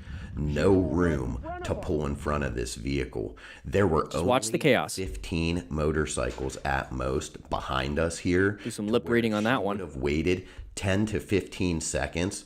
She would have been able to turn into her driveway without impeding the traffic of any of these. So that's the should. Okay, when we talk about this kind of stuff, grief immediately hits. A lot of people don't think about grief until it's like after the fact. Grief's immediately hitting you, and it's like you should have, like this could have happened. That's the bargaining aspect of grief. You just saw the lady with the anger. That's the anger part of grief. There's the denial of like, oh my gosh, why is this even happening? That's the denial part of grief. You need to get, I don't want to say you need to, but if you want to, if you feel like you have a moral duty to assist on things and you want to be a resource on some of these things, you have to get to the acceptance of grief while you're on scene. So when I said compartmentalize those emotions, all those emotions before acceptance is going to distract you from what needs to be done. So if you can tell yourself this happened, we got to do something. It doesn't matter. It doesn't matter. It doesn't matter. We have to do something. That's when you get to the acceptance of the grief in the moment. And then after the fact, you now can get angry. You now can get sad. You can now be in denial of like, did that even really happen? And then you can go through the after action process and be like, if they just did this, this wouldn't have happened, all these things. That's where you have a good support group to help you out through that. But when you're on scene and you want to be this person that can rescue somebody, you need to accept that this happened. We now have to do something. I will deal with this later. Okay. And that's the part of remaining calm and ensuring your own safety, because if you stay in the chaos, you're not going to remain calm. Somebody's not going to call 911. You're going to be all over the place, not knowing what you should be doing. And then you're not even going to be ensuring your own safety because you're not even thinking. There could be a car coming around this corner and hitting you. There could be somebody pulling out a gun, starts shooting the lady, and the lady's family defends, and now there's chaos even more with the active shooter. So there could be absolute chaos. So at any point, you might need to remove yourself from the situation, or at least get yourself on the side of the road. And like I said, with the PPE, make sure that we don't have any bloodborne pathogens happening to us. But we need to get to stopping major bleeds because that's really all we can do, and getting EMS on scene as fast as possible. Motorcycles. All right, so here's the zoomed in portion. You'll see that person just zoom, which causes the chaos. There's the impact. There's one patient that's blurred out. Right up, I don't know. We're going to do an assessment after this, Someone pulled out. how I would handle this situation. 3 people. There's a cop already here. So he's 911. That's very good. So at least somebody did something. As soon as you make a left on 616, like you're coming up the hill from Struthers, right past. I do apologize for. Okay, so now they're going to get an air ambulance, basically. There's going to be a landing zone. There's a little bit more, not much, but there's going to be a landing zone right here where the helicopter is going to go. They're going to lift whoever's the most critical, maybe 1 or 2 patients. We have an ambulance here that's going to take the least critical. They all look pretty critical, but there's only so many people you can put on a helicopter, okay? So this is way after the fact when you have more resources on scene. So let's go over what happened, how it happened. We already know how it happened, actually. So the person cut out in front of him. There was some collisions because it's a group ride. He did mention, and that's a pretty graphic scene, but he did mention that this Can-Am ran over somebody. I don't know who's who it got ran over, but let's go ahead and go back just a little bit further, right when it happened itself. It is for.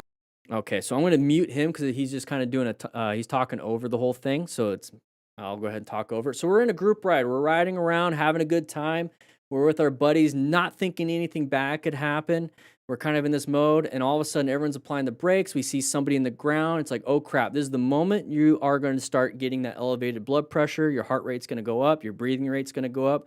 That's the adrenaline, the norepinephrine, all that stuff just shooting through you to cause a fight or flight moment. You can freeze or fawn, all those different survival techniques the body, the brainstem loves to do, okay? So this is where training kicks in. Just like with motorcycle riding, if somebody pulls out in front of you, fight or flight kicks in. And this is when our training can override some of that stuff. We'll still feel it, we'll still have it, but we're gonna override it with our training. And that's why we focus heavily on the Smart Rider system. And we're going over the rescue portion, but the Smart Rider motorcycle training system will get you in a position where you can handle a lot of these things, hopefully not have an issue like this. But we're going to go over the rescue. So we're coming up to here. It's like, okay, remaining calm. Let's go ahead and make sure that we stop. We can ensure our own safety. Let's go ahead and make sure I'm not part of the accident itself. And in this moment, I'm already thinking, hey, there's somebody in the road. That's all I can see from this camera angle. He probably can understand there's more, but I see one person in the road. So as one person right now, that's going to take a lot of resources. I might go straight to that person. I'm not going to get distracted. I'm going to do a little bit of triage. I see maybe a couple bikes on the ground. Each person, there's one person per bike, basically. So if I see 3 bikes, there's 3 people, possibly. If there's passengers, maybe more. We need to get resources here, but I'm going to start heading my way there, get my trauma kit. I'm going to get my gloves on.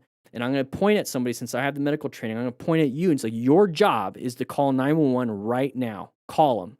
And then I'm going to head out. So I'm coming up to here. I'm going to go ahead and park the bike. You see the chaos. Everyone's like freaking out. What do we do? What do we do? I want you to get out of that. So we're going to go ahead and put the side stand down. I'm going to hop off the bike. There's some panic going on. I'm going to slowly walk up because if I run and trip and hit my face and knock myself out, not a good idea. Not a good thing. So I see one bike, two bikes. I see one patient there. I see one patient right there. So that's 2 minimum. They're working on that person. I see another person way up ahead. Let's see. It's going to be a little bit hard to see right here, but we got that person right there too. So we have 3 people. Now, I'm going to double check right here. Is that person breathing? Yes, no, maybe? Okay, cool. It doesn't matter what the answer is. I just want the information. I'm going to walk up to this patient. I'm going to double check, make sure they're breathing, they have a pulse. I'm going to walk to the other patient, make sure they're breathing, have a pulse. If somebody does have a pulse, that's great. I'm going to maybe start working on them or start directing resources and start working on them. But these people are doing their thing. Maybe they have some medical training. I don't know if it's a group ride that I'm with that I always ride with. And maybe this is, Jennifer and Jessica. I don't know why I'm saying J's, but Jeff right here also. Maybe I know that they are nurses, ex-military, whatever. Okay, cool. They're going to do their best. They're going to handle that person. So I see this person on the ground. It does not look like there was a helmet involved. And that is not a tar snake, I don't think.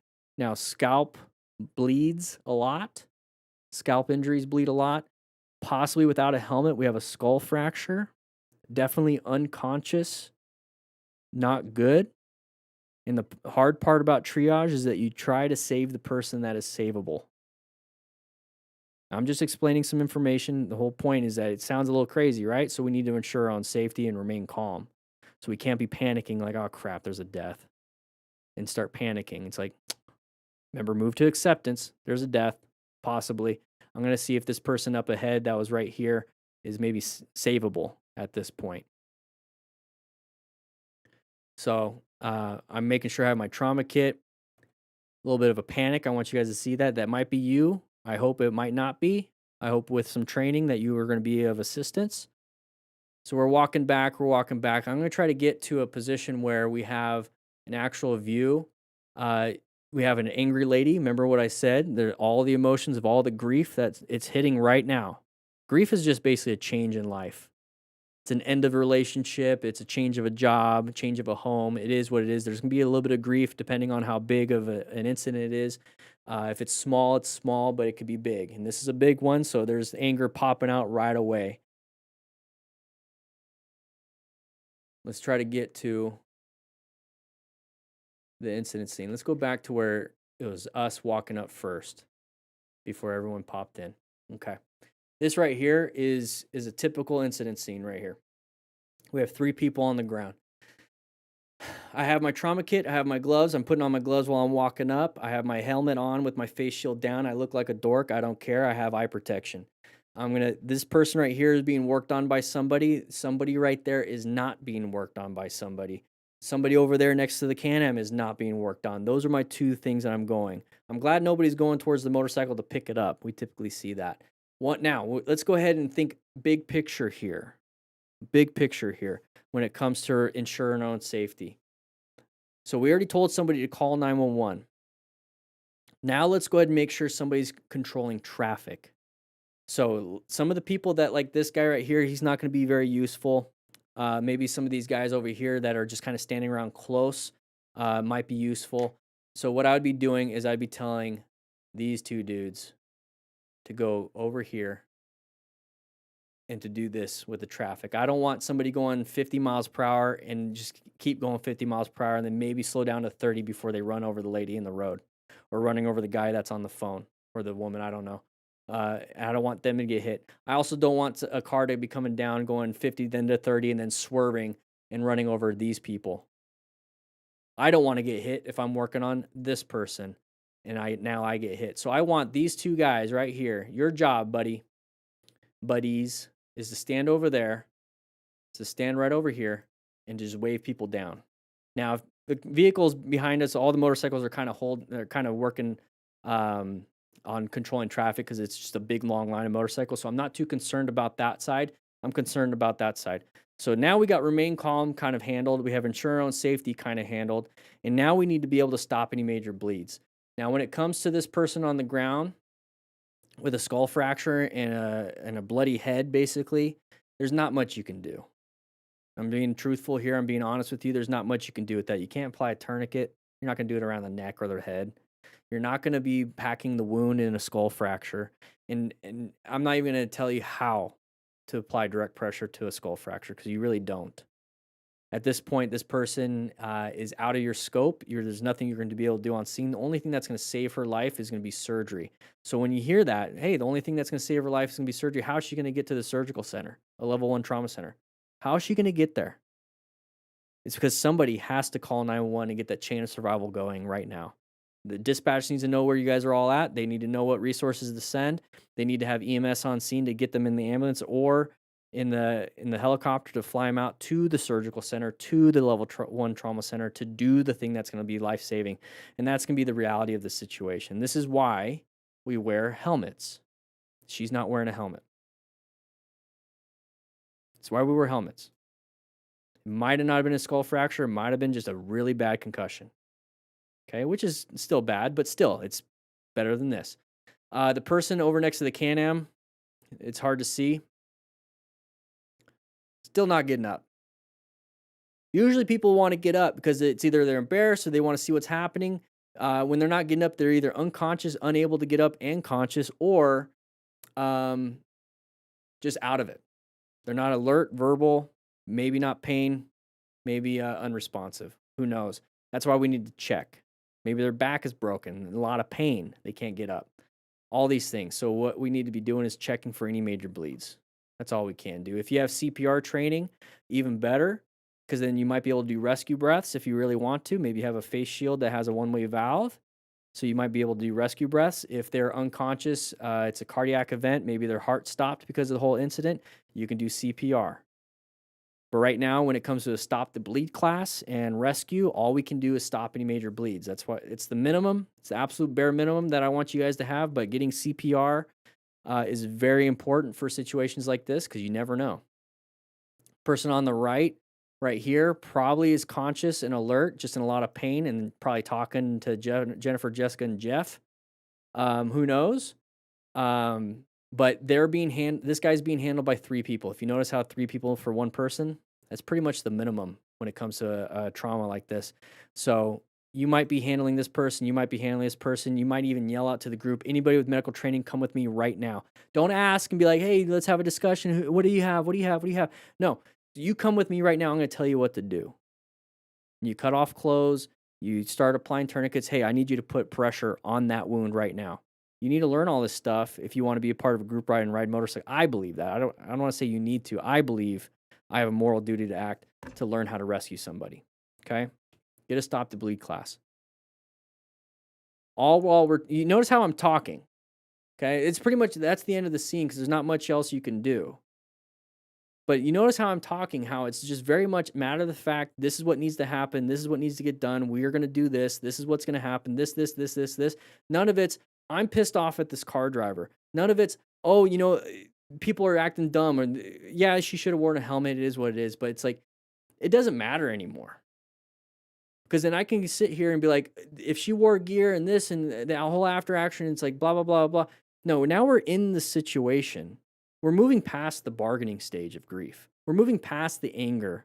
We're moving past the sadness. We're moving past all this stuff, the denial of it. It happened. We have to accept that this happened. We're going to do what we can do. And if we can't do anything, then we can't do anything. This is why it's so important before something like this happens to get the training so that when it does happen, if it happens, you know what to do. You can do something. So we're moving straight to acceptance. You're going to deal with the scenario on scene. You're going to get to this point right here where the helicopter is coming in. There's nothing else you can do. We have EMS and police, fire, all these people on scene handling it now. We passed it off. At this point, it's starting to creep in because you have nothing left to do. That's when the denial, that's when the anger, that's when the sadness, that's when the bargaining kicks in. Big time. And this is where people start to shut down. So it's very important to collect yourself, run the safety checklist. What's your state of mind? Should you get back on the bike? Maybe not. If it was me and I don't feel like I can collect myself, then I might just call someone to tow my bike home and I'll ride with the tow truck. Or I'm like, I'm good right now, and I hop on the bike, and all of a sudden, while I'm riding the bike and I'm like heading home, I'm like, sorry guys, I'm heading home, or I'm heading to the hospital, right? Just to check on these people because they might be my friends and family. And 5 minutes into it, I start sobbing. Or 5 minutes into it, I start getting extremely angry. Or 5 minutes into it, I'm in denial and bargaining, so I'm thinking of other things other than riding. I'm going to pull off on the side of the road. And it might take me, if it's a 30-minute drive to the hospital, it might take me an hour because I'm constantly pulling off, get box breathing back into the state of mind, ensuring my own safety, because if I crash now we have a new problem. That's what's going to happen until you can finally get to a safe place. Either you're sitting in the hospital room or in the waiting room, or you're sitting at home and you can deal with it. You can run through all the emotions, talk to a therapist, journal about it, talk to a close friend or family member. Just let it out. It is what it is. You're dealing with the whole situation because you weren't able to deal with it on scene. You have all these people dealing with it on scene. They're doing it on scene. So just look. You're not going to be able to do this here if you want to help. You're going to do this, how they're all feeling, and this lady over here,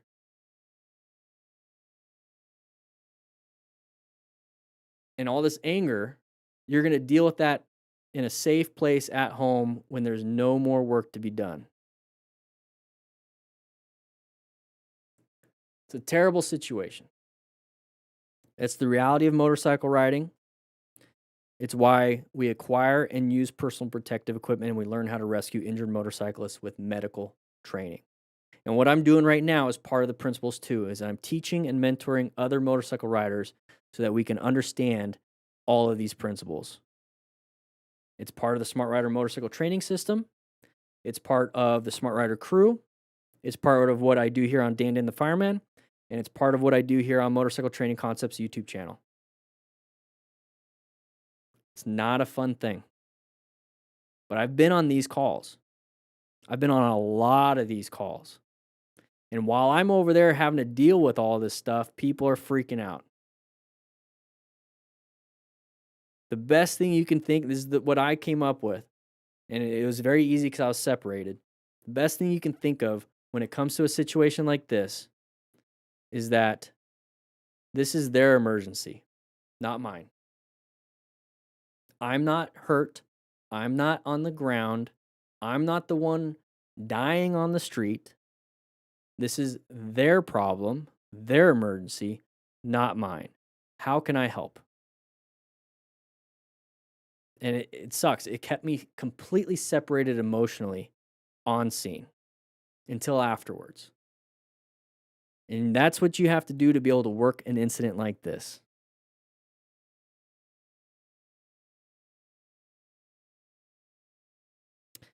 It is what it is. It is what it is. It's not fun. It's not great. This is the bad side of motorcycle riding.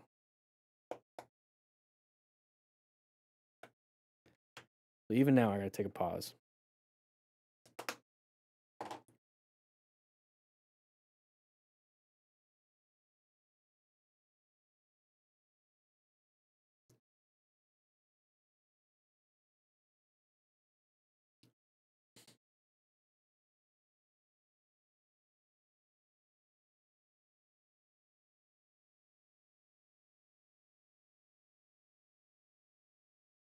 Is going to receive a ticket for failure to yield for a left-hand turn, if anything, and I feel that is completely unacceptable.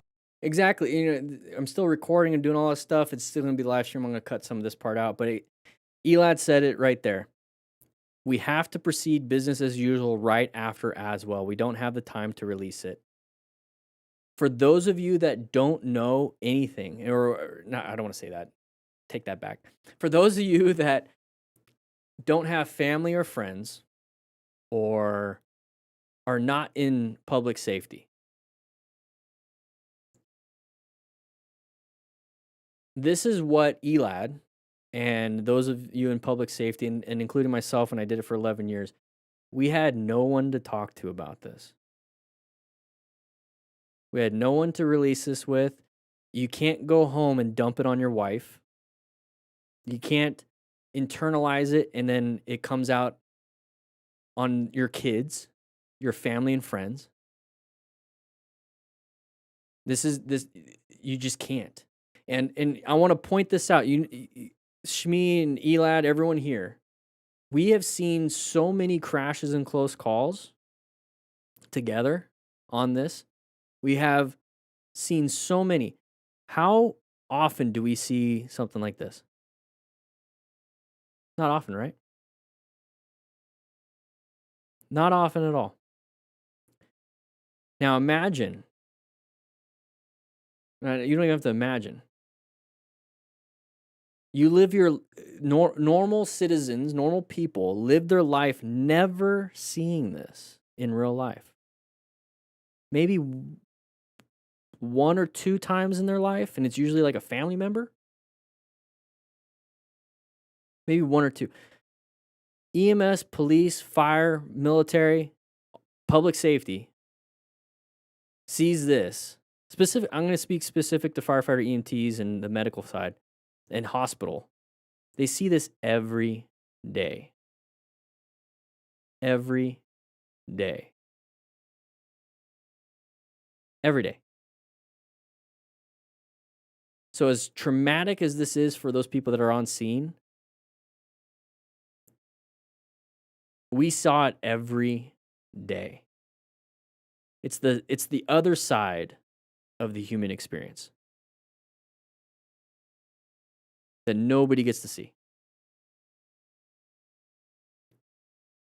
And the question here is this why a lot of first responders and military generally turn to self-medication?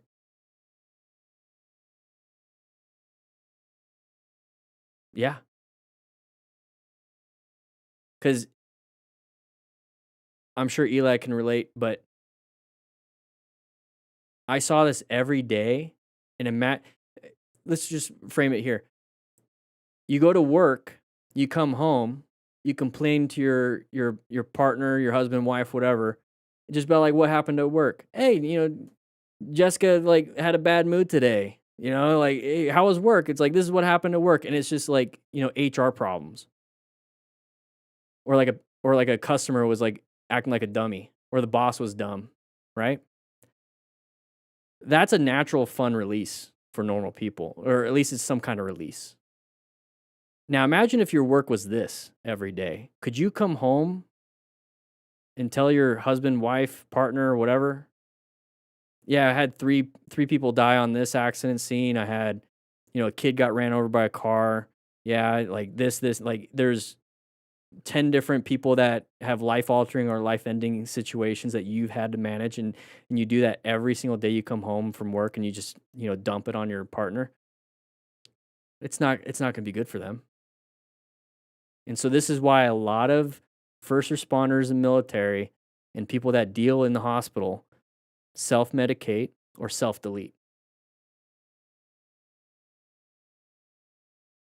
This is why it's so this is why I left the fire service. It is what it is. Because I was self-medicating bad, and I thought about self-deleting multiple times. You get to a point, compassion fatigue. You just get to a point where it's just a lot unless you have healthy coping mechanisms. Working out is a big one. Getting it out of your body. Journaling is a good one. Spirituality is a good one. Getting a therapist is a good one. And a lot of people think of therapy as some kind of like, oh, it's just woo-woo. Like it's not, like it's like you shouldn't need it type of a thing. I'm at the point where it's like my therapist is just straight literally like a life coach at this point. At the beginning, it was like a true medication, but it's a life coach. I go every month. I have a session every month, and it's just more of a, here's how I'm doing, here's what I'm getting up to. Life is good, life is kind of weird, but like what direction should I be going because parts of it's overwhelming. you know, like how can I manage this and like what's a good direction. And it's more of a life coach because I've built some good rapport with her. I've been going to her since January 2018, and so it's just that's kind of where it's at. And that's what I think a lot of firefighters and a lot of first responders need to get to the point of like, you know what, this isn't because, you know, I'm a failure. It's more of a, I just need direction and I need somebody to talk to because I can't talk to anybody about this stuff. There's no one can relate. Nobody's going to understand. And if I dump on them every single day that, you know, this kid died or this person got, you know, decapitated, or this problem right here, like this happens every single day. It's like by the time I'm, you know, 3 weeks into dumping on this person, they're like, I don't want to hear any more about it. This is too much. So nobody can relate. So you just kind of self-medicate, you self-destruct, self-sabotage, all this other crap. You have to get to a point where you're able to healthily maneuver the situation if you want to be in this kind of service. And I didn't have that and I left. And I took the knowledge that I had in this situation from my 11 years of firefighting EMS, and I was on the ambulance for most of it. So I was getting 20 calls a day, 10 days a month, right? So 200 of, let's be generous, 10%. Let's just say 10% of my calls a month was something like this. Just generous. That's 20. That's 20 a month out of the 200 for 11 years. So what I had to do was I had to leave. I had to leave because there's only so many times you can sit in a closet sobbing. There's so many times you can just be shut out of your family. There can be only so many times you can just want to disappear. So I had to leave. And so there's also another problem with the grief there. It's like, well, now I have all this knowledge and I have nowhere to put it.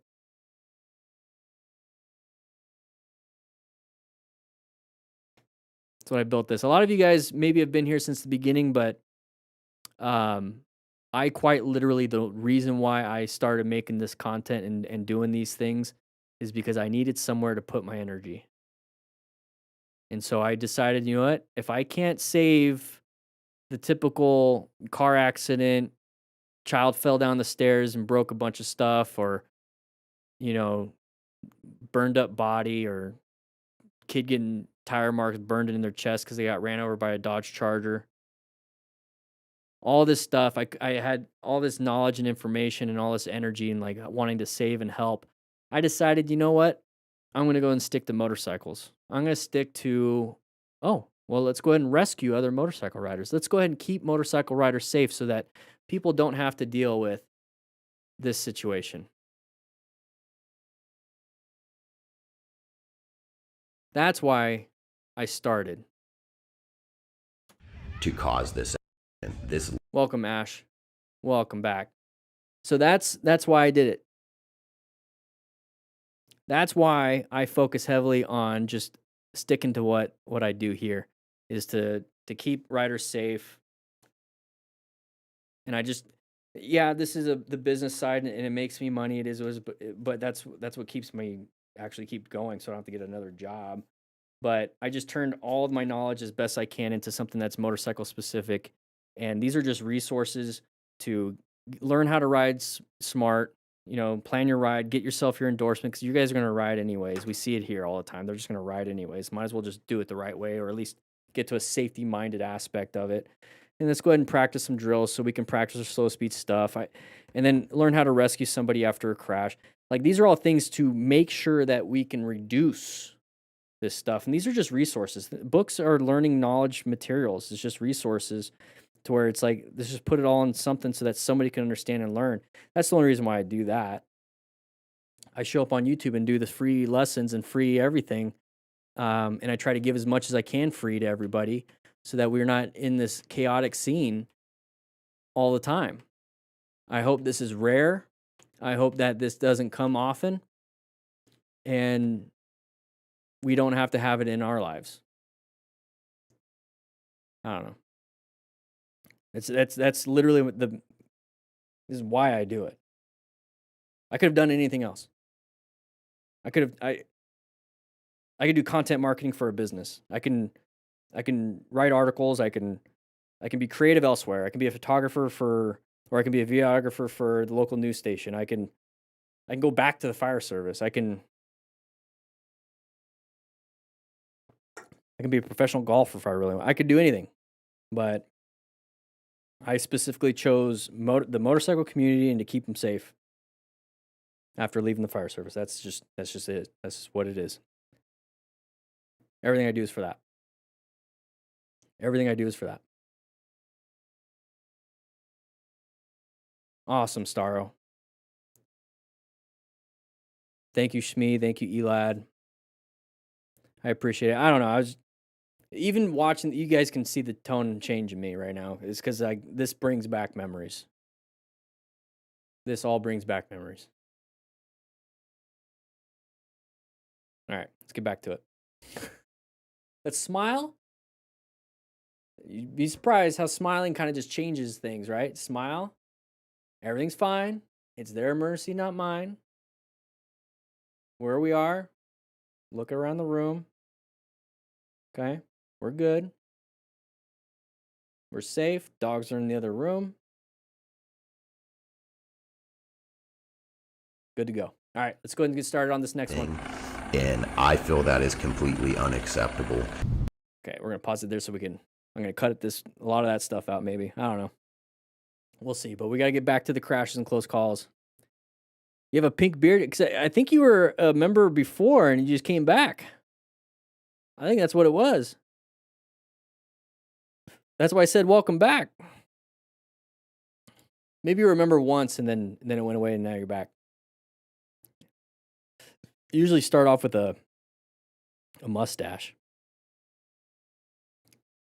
All right. So here we go. 3, 2, 1.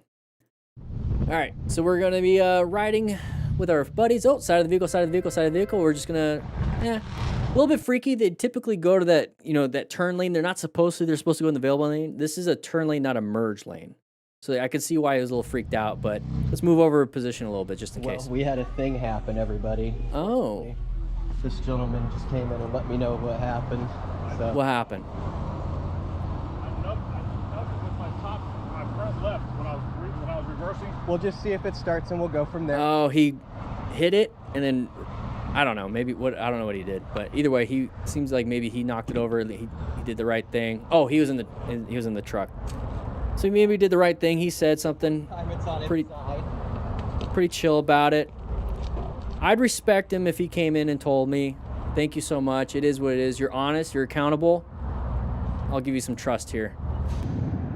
All right, so we're moving through here. Nice positioning. Oh, a little random bus. Roll off the throttle. Let them in. They shouldn't have done that. I get it. It's going to piss you off. We have an open lane pattern right there. Watch out for anybody wanting to sneak out. There you have a left turner, right turner, pedestrian. We have a bunch of stuff coming up, so always focus ahead on what could be the new problem. Oh, a little bit of brakes, a little bit scary. Got out of the way, found the escape. Good job, moving on. Her options, wait to pull out. There is no one near me at the rear. Wait in turning lane for me to pass, cross over a slow lane, out of my path, get in my lane, and at least accelerate. All of her choices, she chose my lane and snail crawling. Okay. So somebody's merging. So what can we do? We can just move over. Good job here, kind of slowing down, see what might be happening. It is what it is. It is what it is. Moved on. Moved on.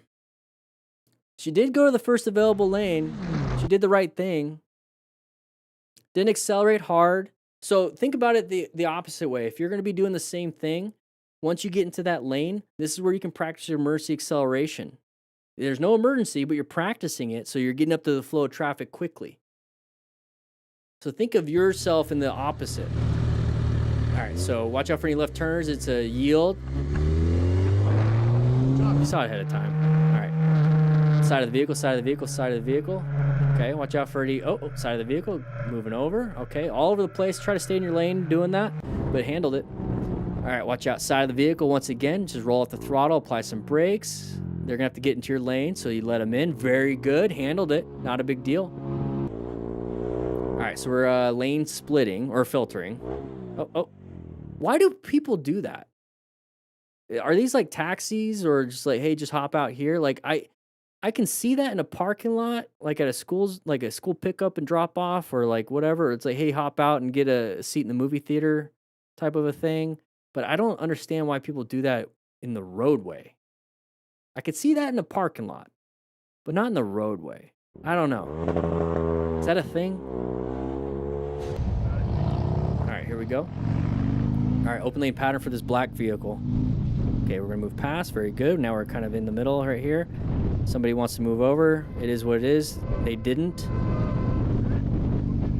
Okay, whatever. Let it pass and go after. Okay, so just cruising. Nice little bumblebee bike. Okay, it's a little bit close. I don't like this. We're kind of boxed in. We're gonna move over to the open gap. Moving on. They're gonna move over to the open gap. Get in front. 2 cars in front begin to change lanes. Not a big deal. They're 2 cars ahead, like you even said. Okay, so we're getting into this gap or this close area, and we're putting ourselves in all these situations. You notice how the cars aren't really having problems, but the motorcycle riders are? We're just getting too close to each other. Thanks for. Yeah, thank you for watching. Yeah, just a little bit too close to each other. Not a big deal, but just what can we learn? Don't get so close to each other. I don't know. It's common sense is not very common, I guess. All right, with that said, hope you guys ride safe, be safe. Check out the links in the description for anything you might need, and grab a slice of pizza and get out of here. All right, so that was that video. That was a little bit longer. Might have to cut that one up, spend a little time on that one. But I think it's a good video for a rescue thing. So that might actually be part of the rescue ensure on safety, because it was a little bit more. I really want to keep remain calm as its own lesson, ensure on safety as its own lesson, stop major bleeds as its own lesson. But that might be good for an overall assessment. I might just, I don't know. I have to think. Because I'm not going to get in a crash or try to find a crash so I can give you guys an ensure on safety lesson. I'm not going to do that. So that's the hard part about rescue, is that to showing the R and the E is like kind of need a visual. Because I could do a podcast, but I think the visual really helped out with the people freaking out. So we'll see. We'll see. We're 3.5 hours into this. I'm gonna just let this one play. And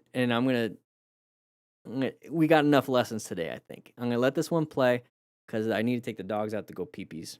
Well, that was another thing. Since I've been gone, my dog Stella, she's 12. She got a UTI. Most random thing ever.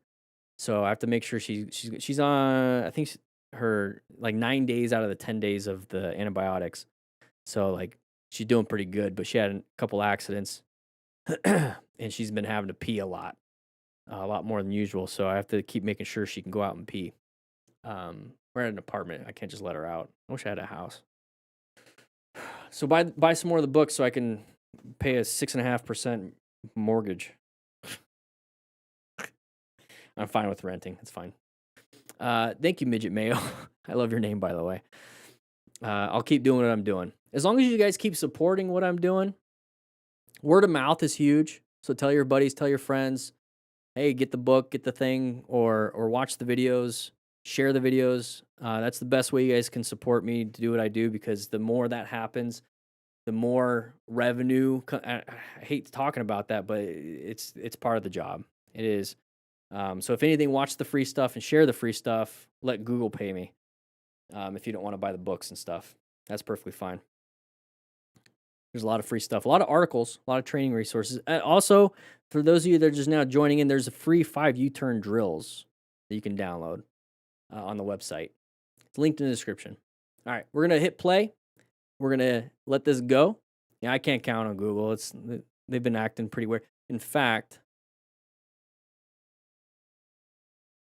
I just posted these are YouTube shorts. I mean, they don't make any money anyways. Remember I told you I was doing, like, this one just got ad suitability. So limited, limited, limited, limited, limited. They don't like for some reason my content. All right. I'm not gonna pause. Here we go. I'm gonna try to stay away. I'm gonna put the keyboard over here, so I can't touch it. I'm gonna stand back as best I can. All right, here we go. 3, 2.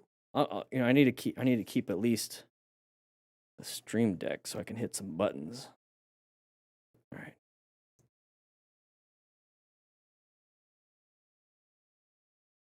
Okay. Here we go. 3. I always do. Yeah. 3, 2, 1.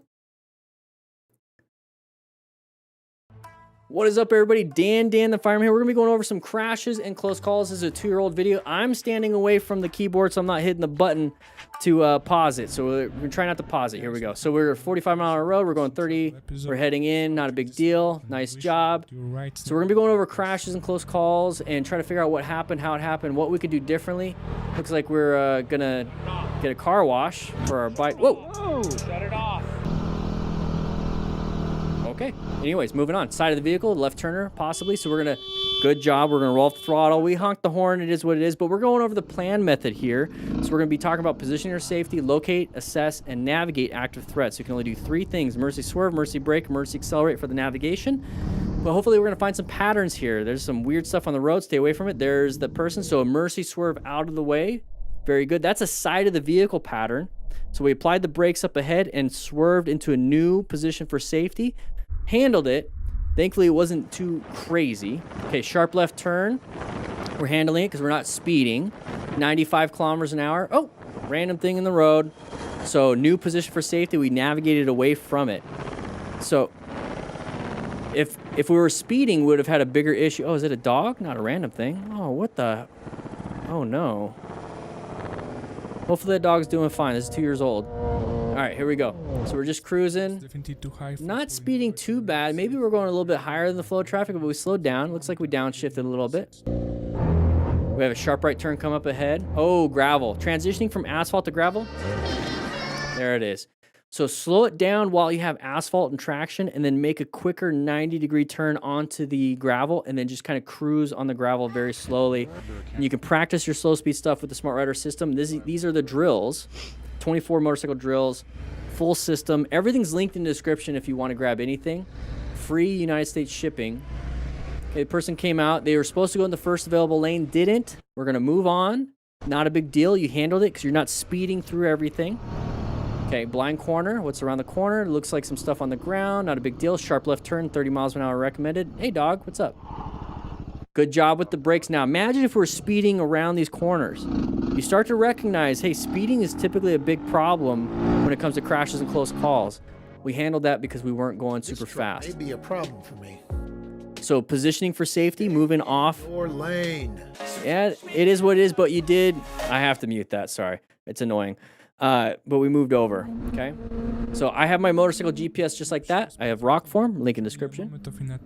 Can't see much at night. Doesn't even look like we have headlights. Ultimately leading to him not being able to brake. Okay, so brake lights, brake lights, brake lights, brake lights.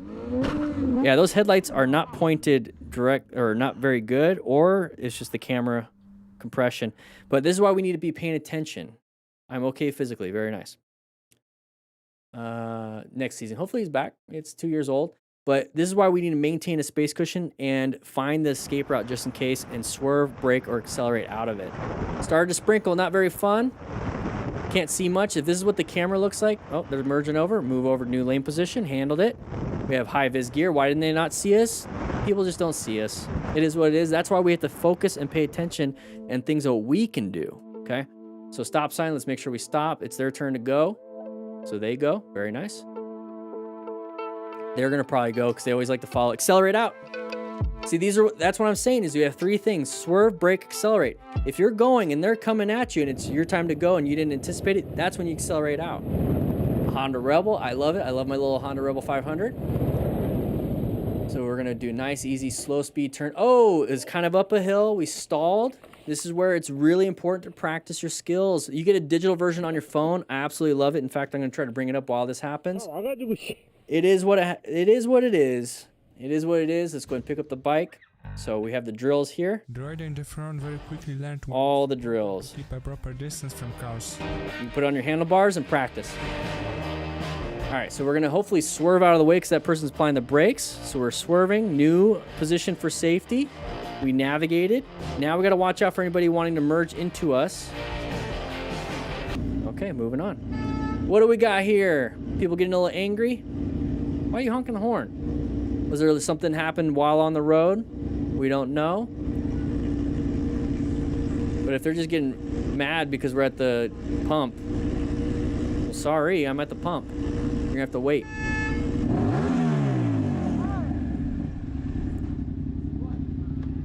You do what you want to do. If you're done with the pump, just kind of move on. They're having a bad day.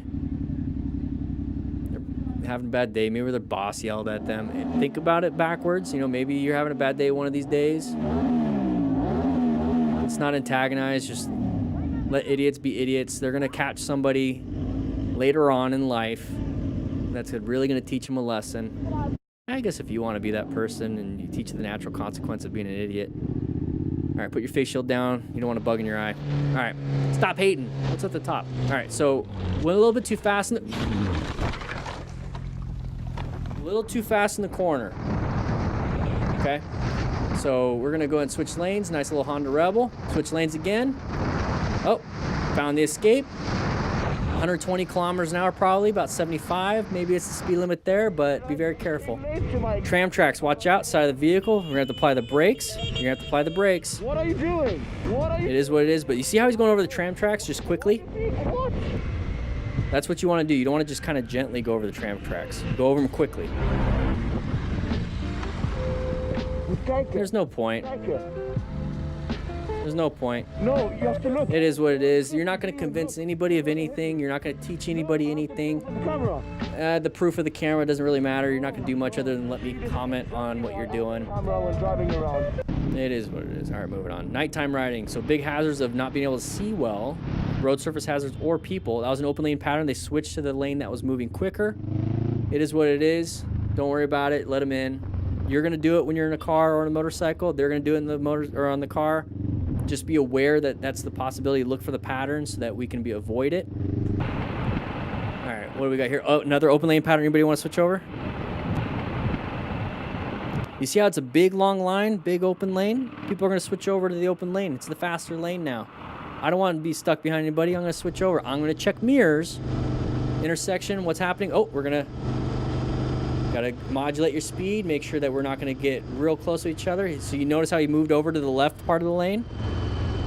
Okay, good. They had their own lane. It wasn't a merge, it was a lane added. Perfectly fine. Why is that person slowing down? I don't know. He let him in. Did fine. It is what it is. Good position. You see how you can see ahead because they were in this position? All right, he's got a trauma kit maybe right there. I don't know. Unless that's a, what is that, a flag?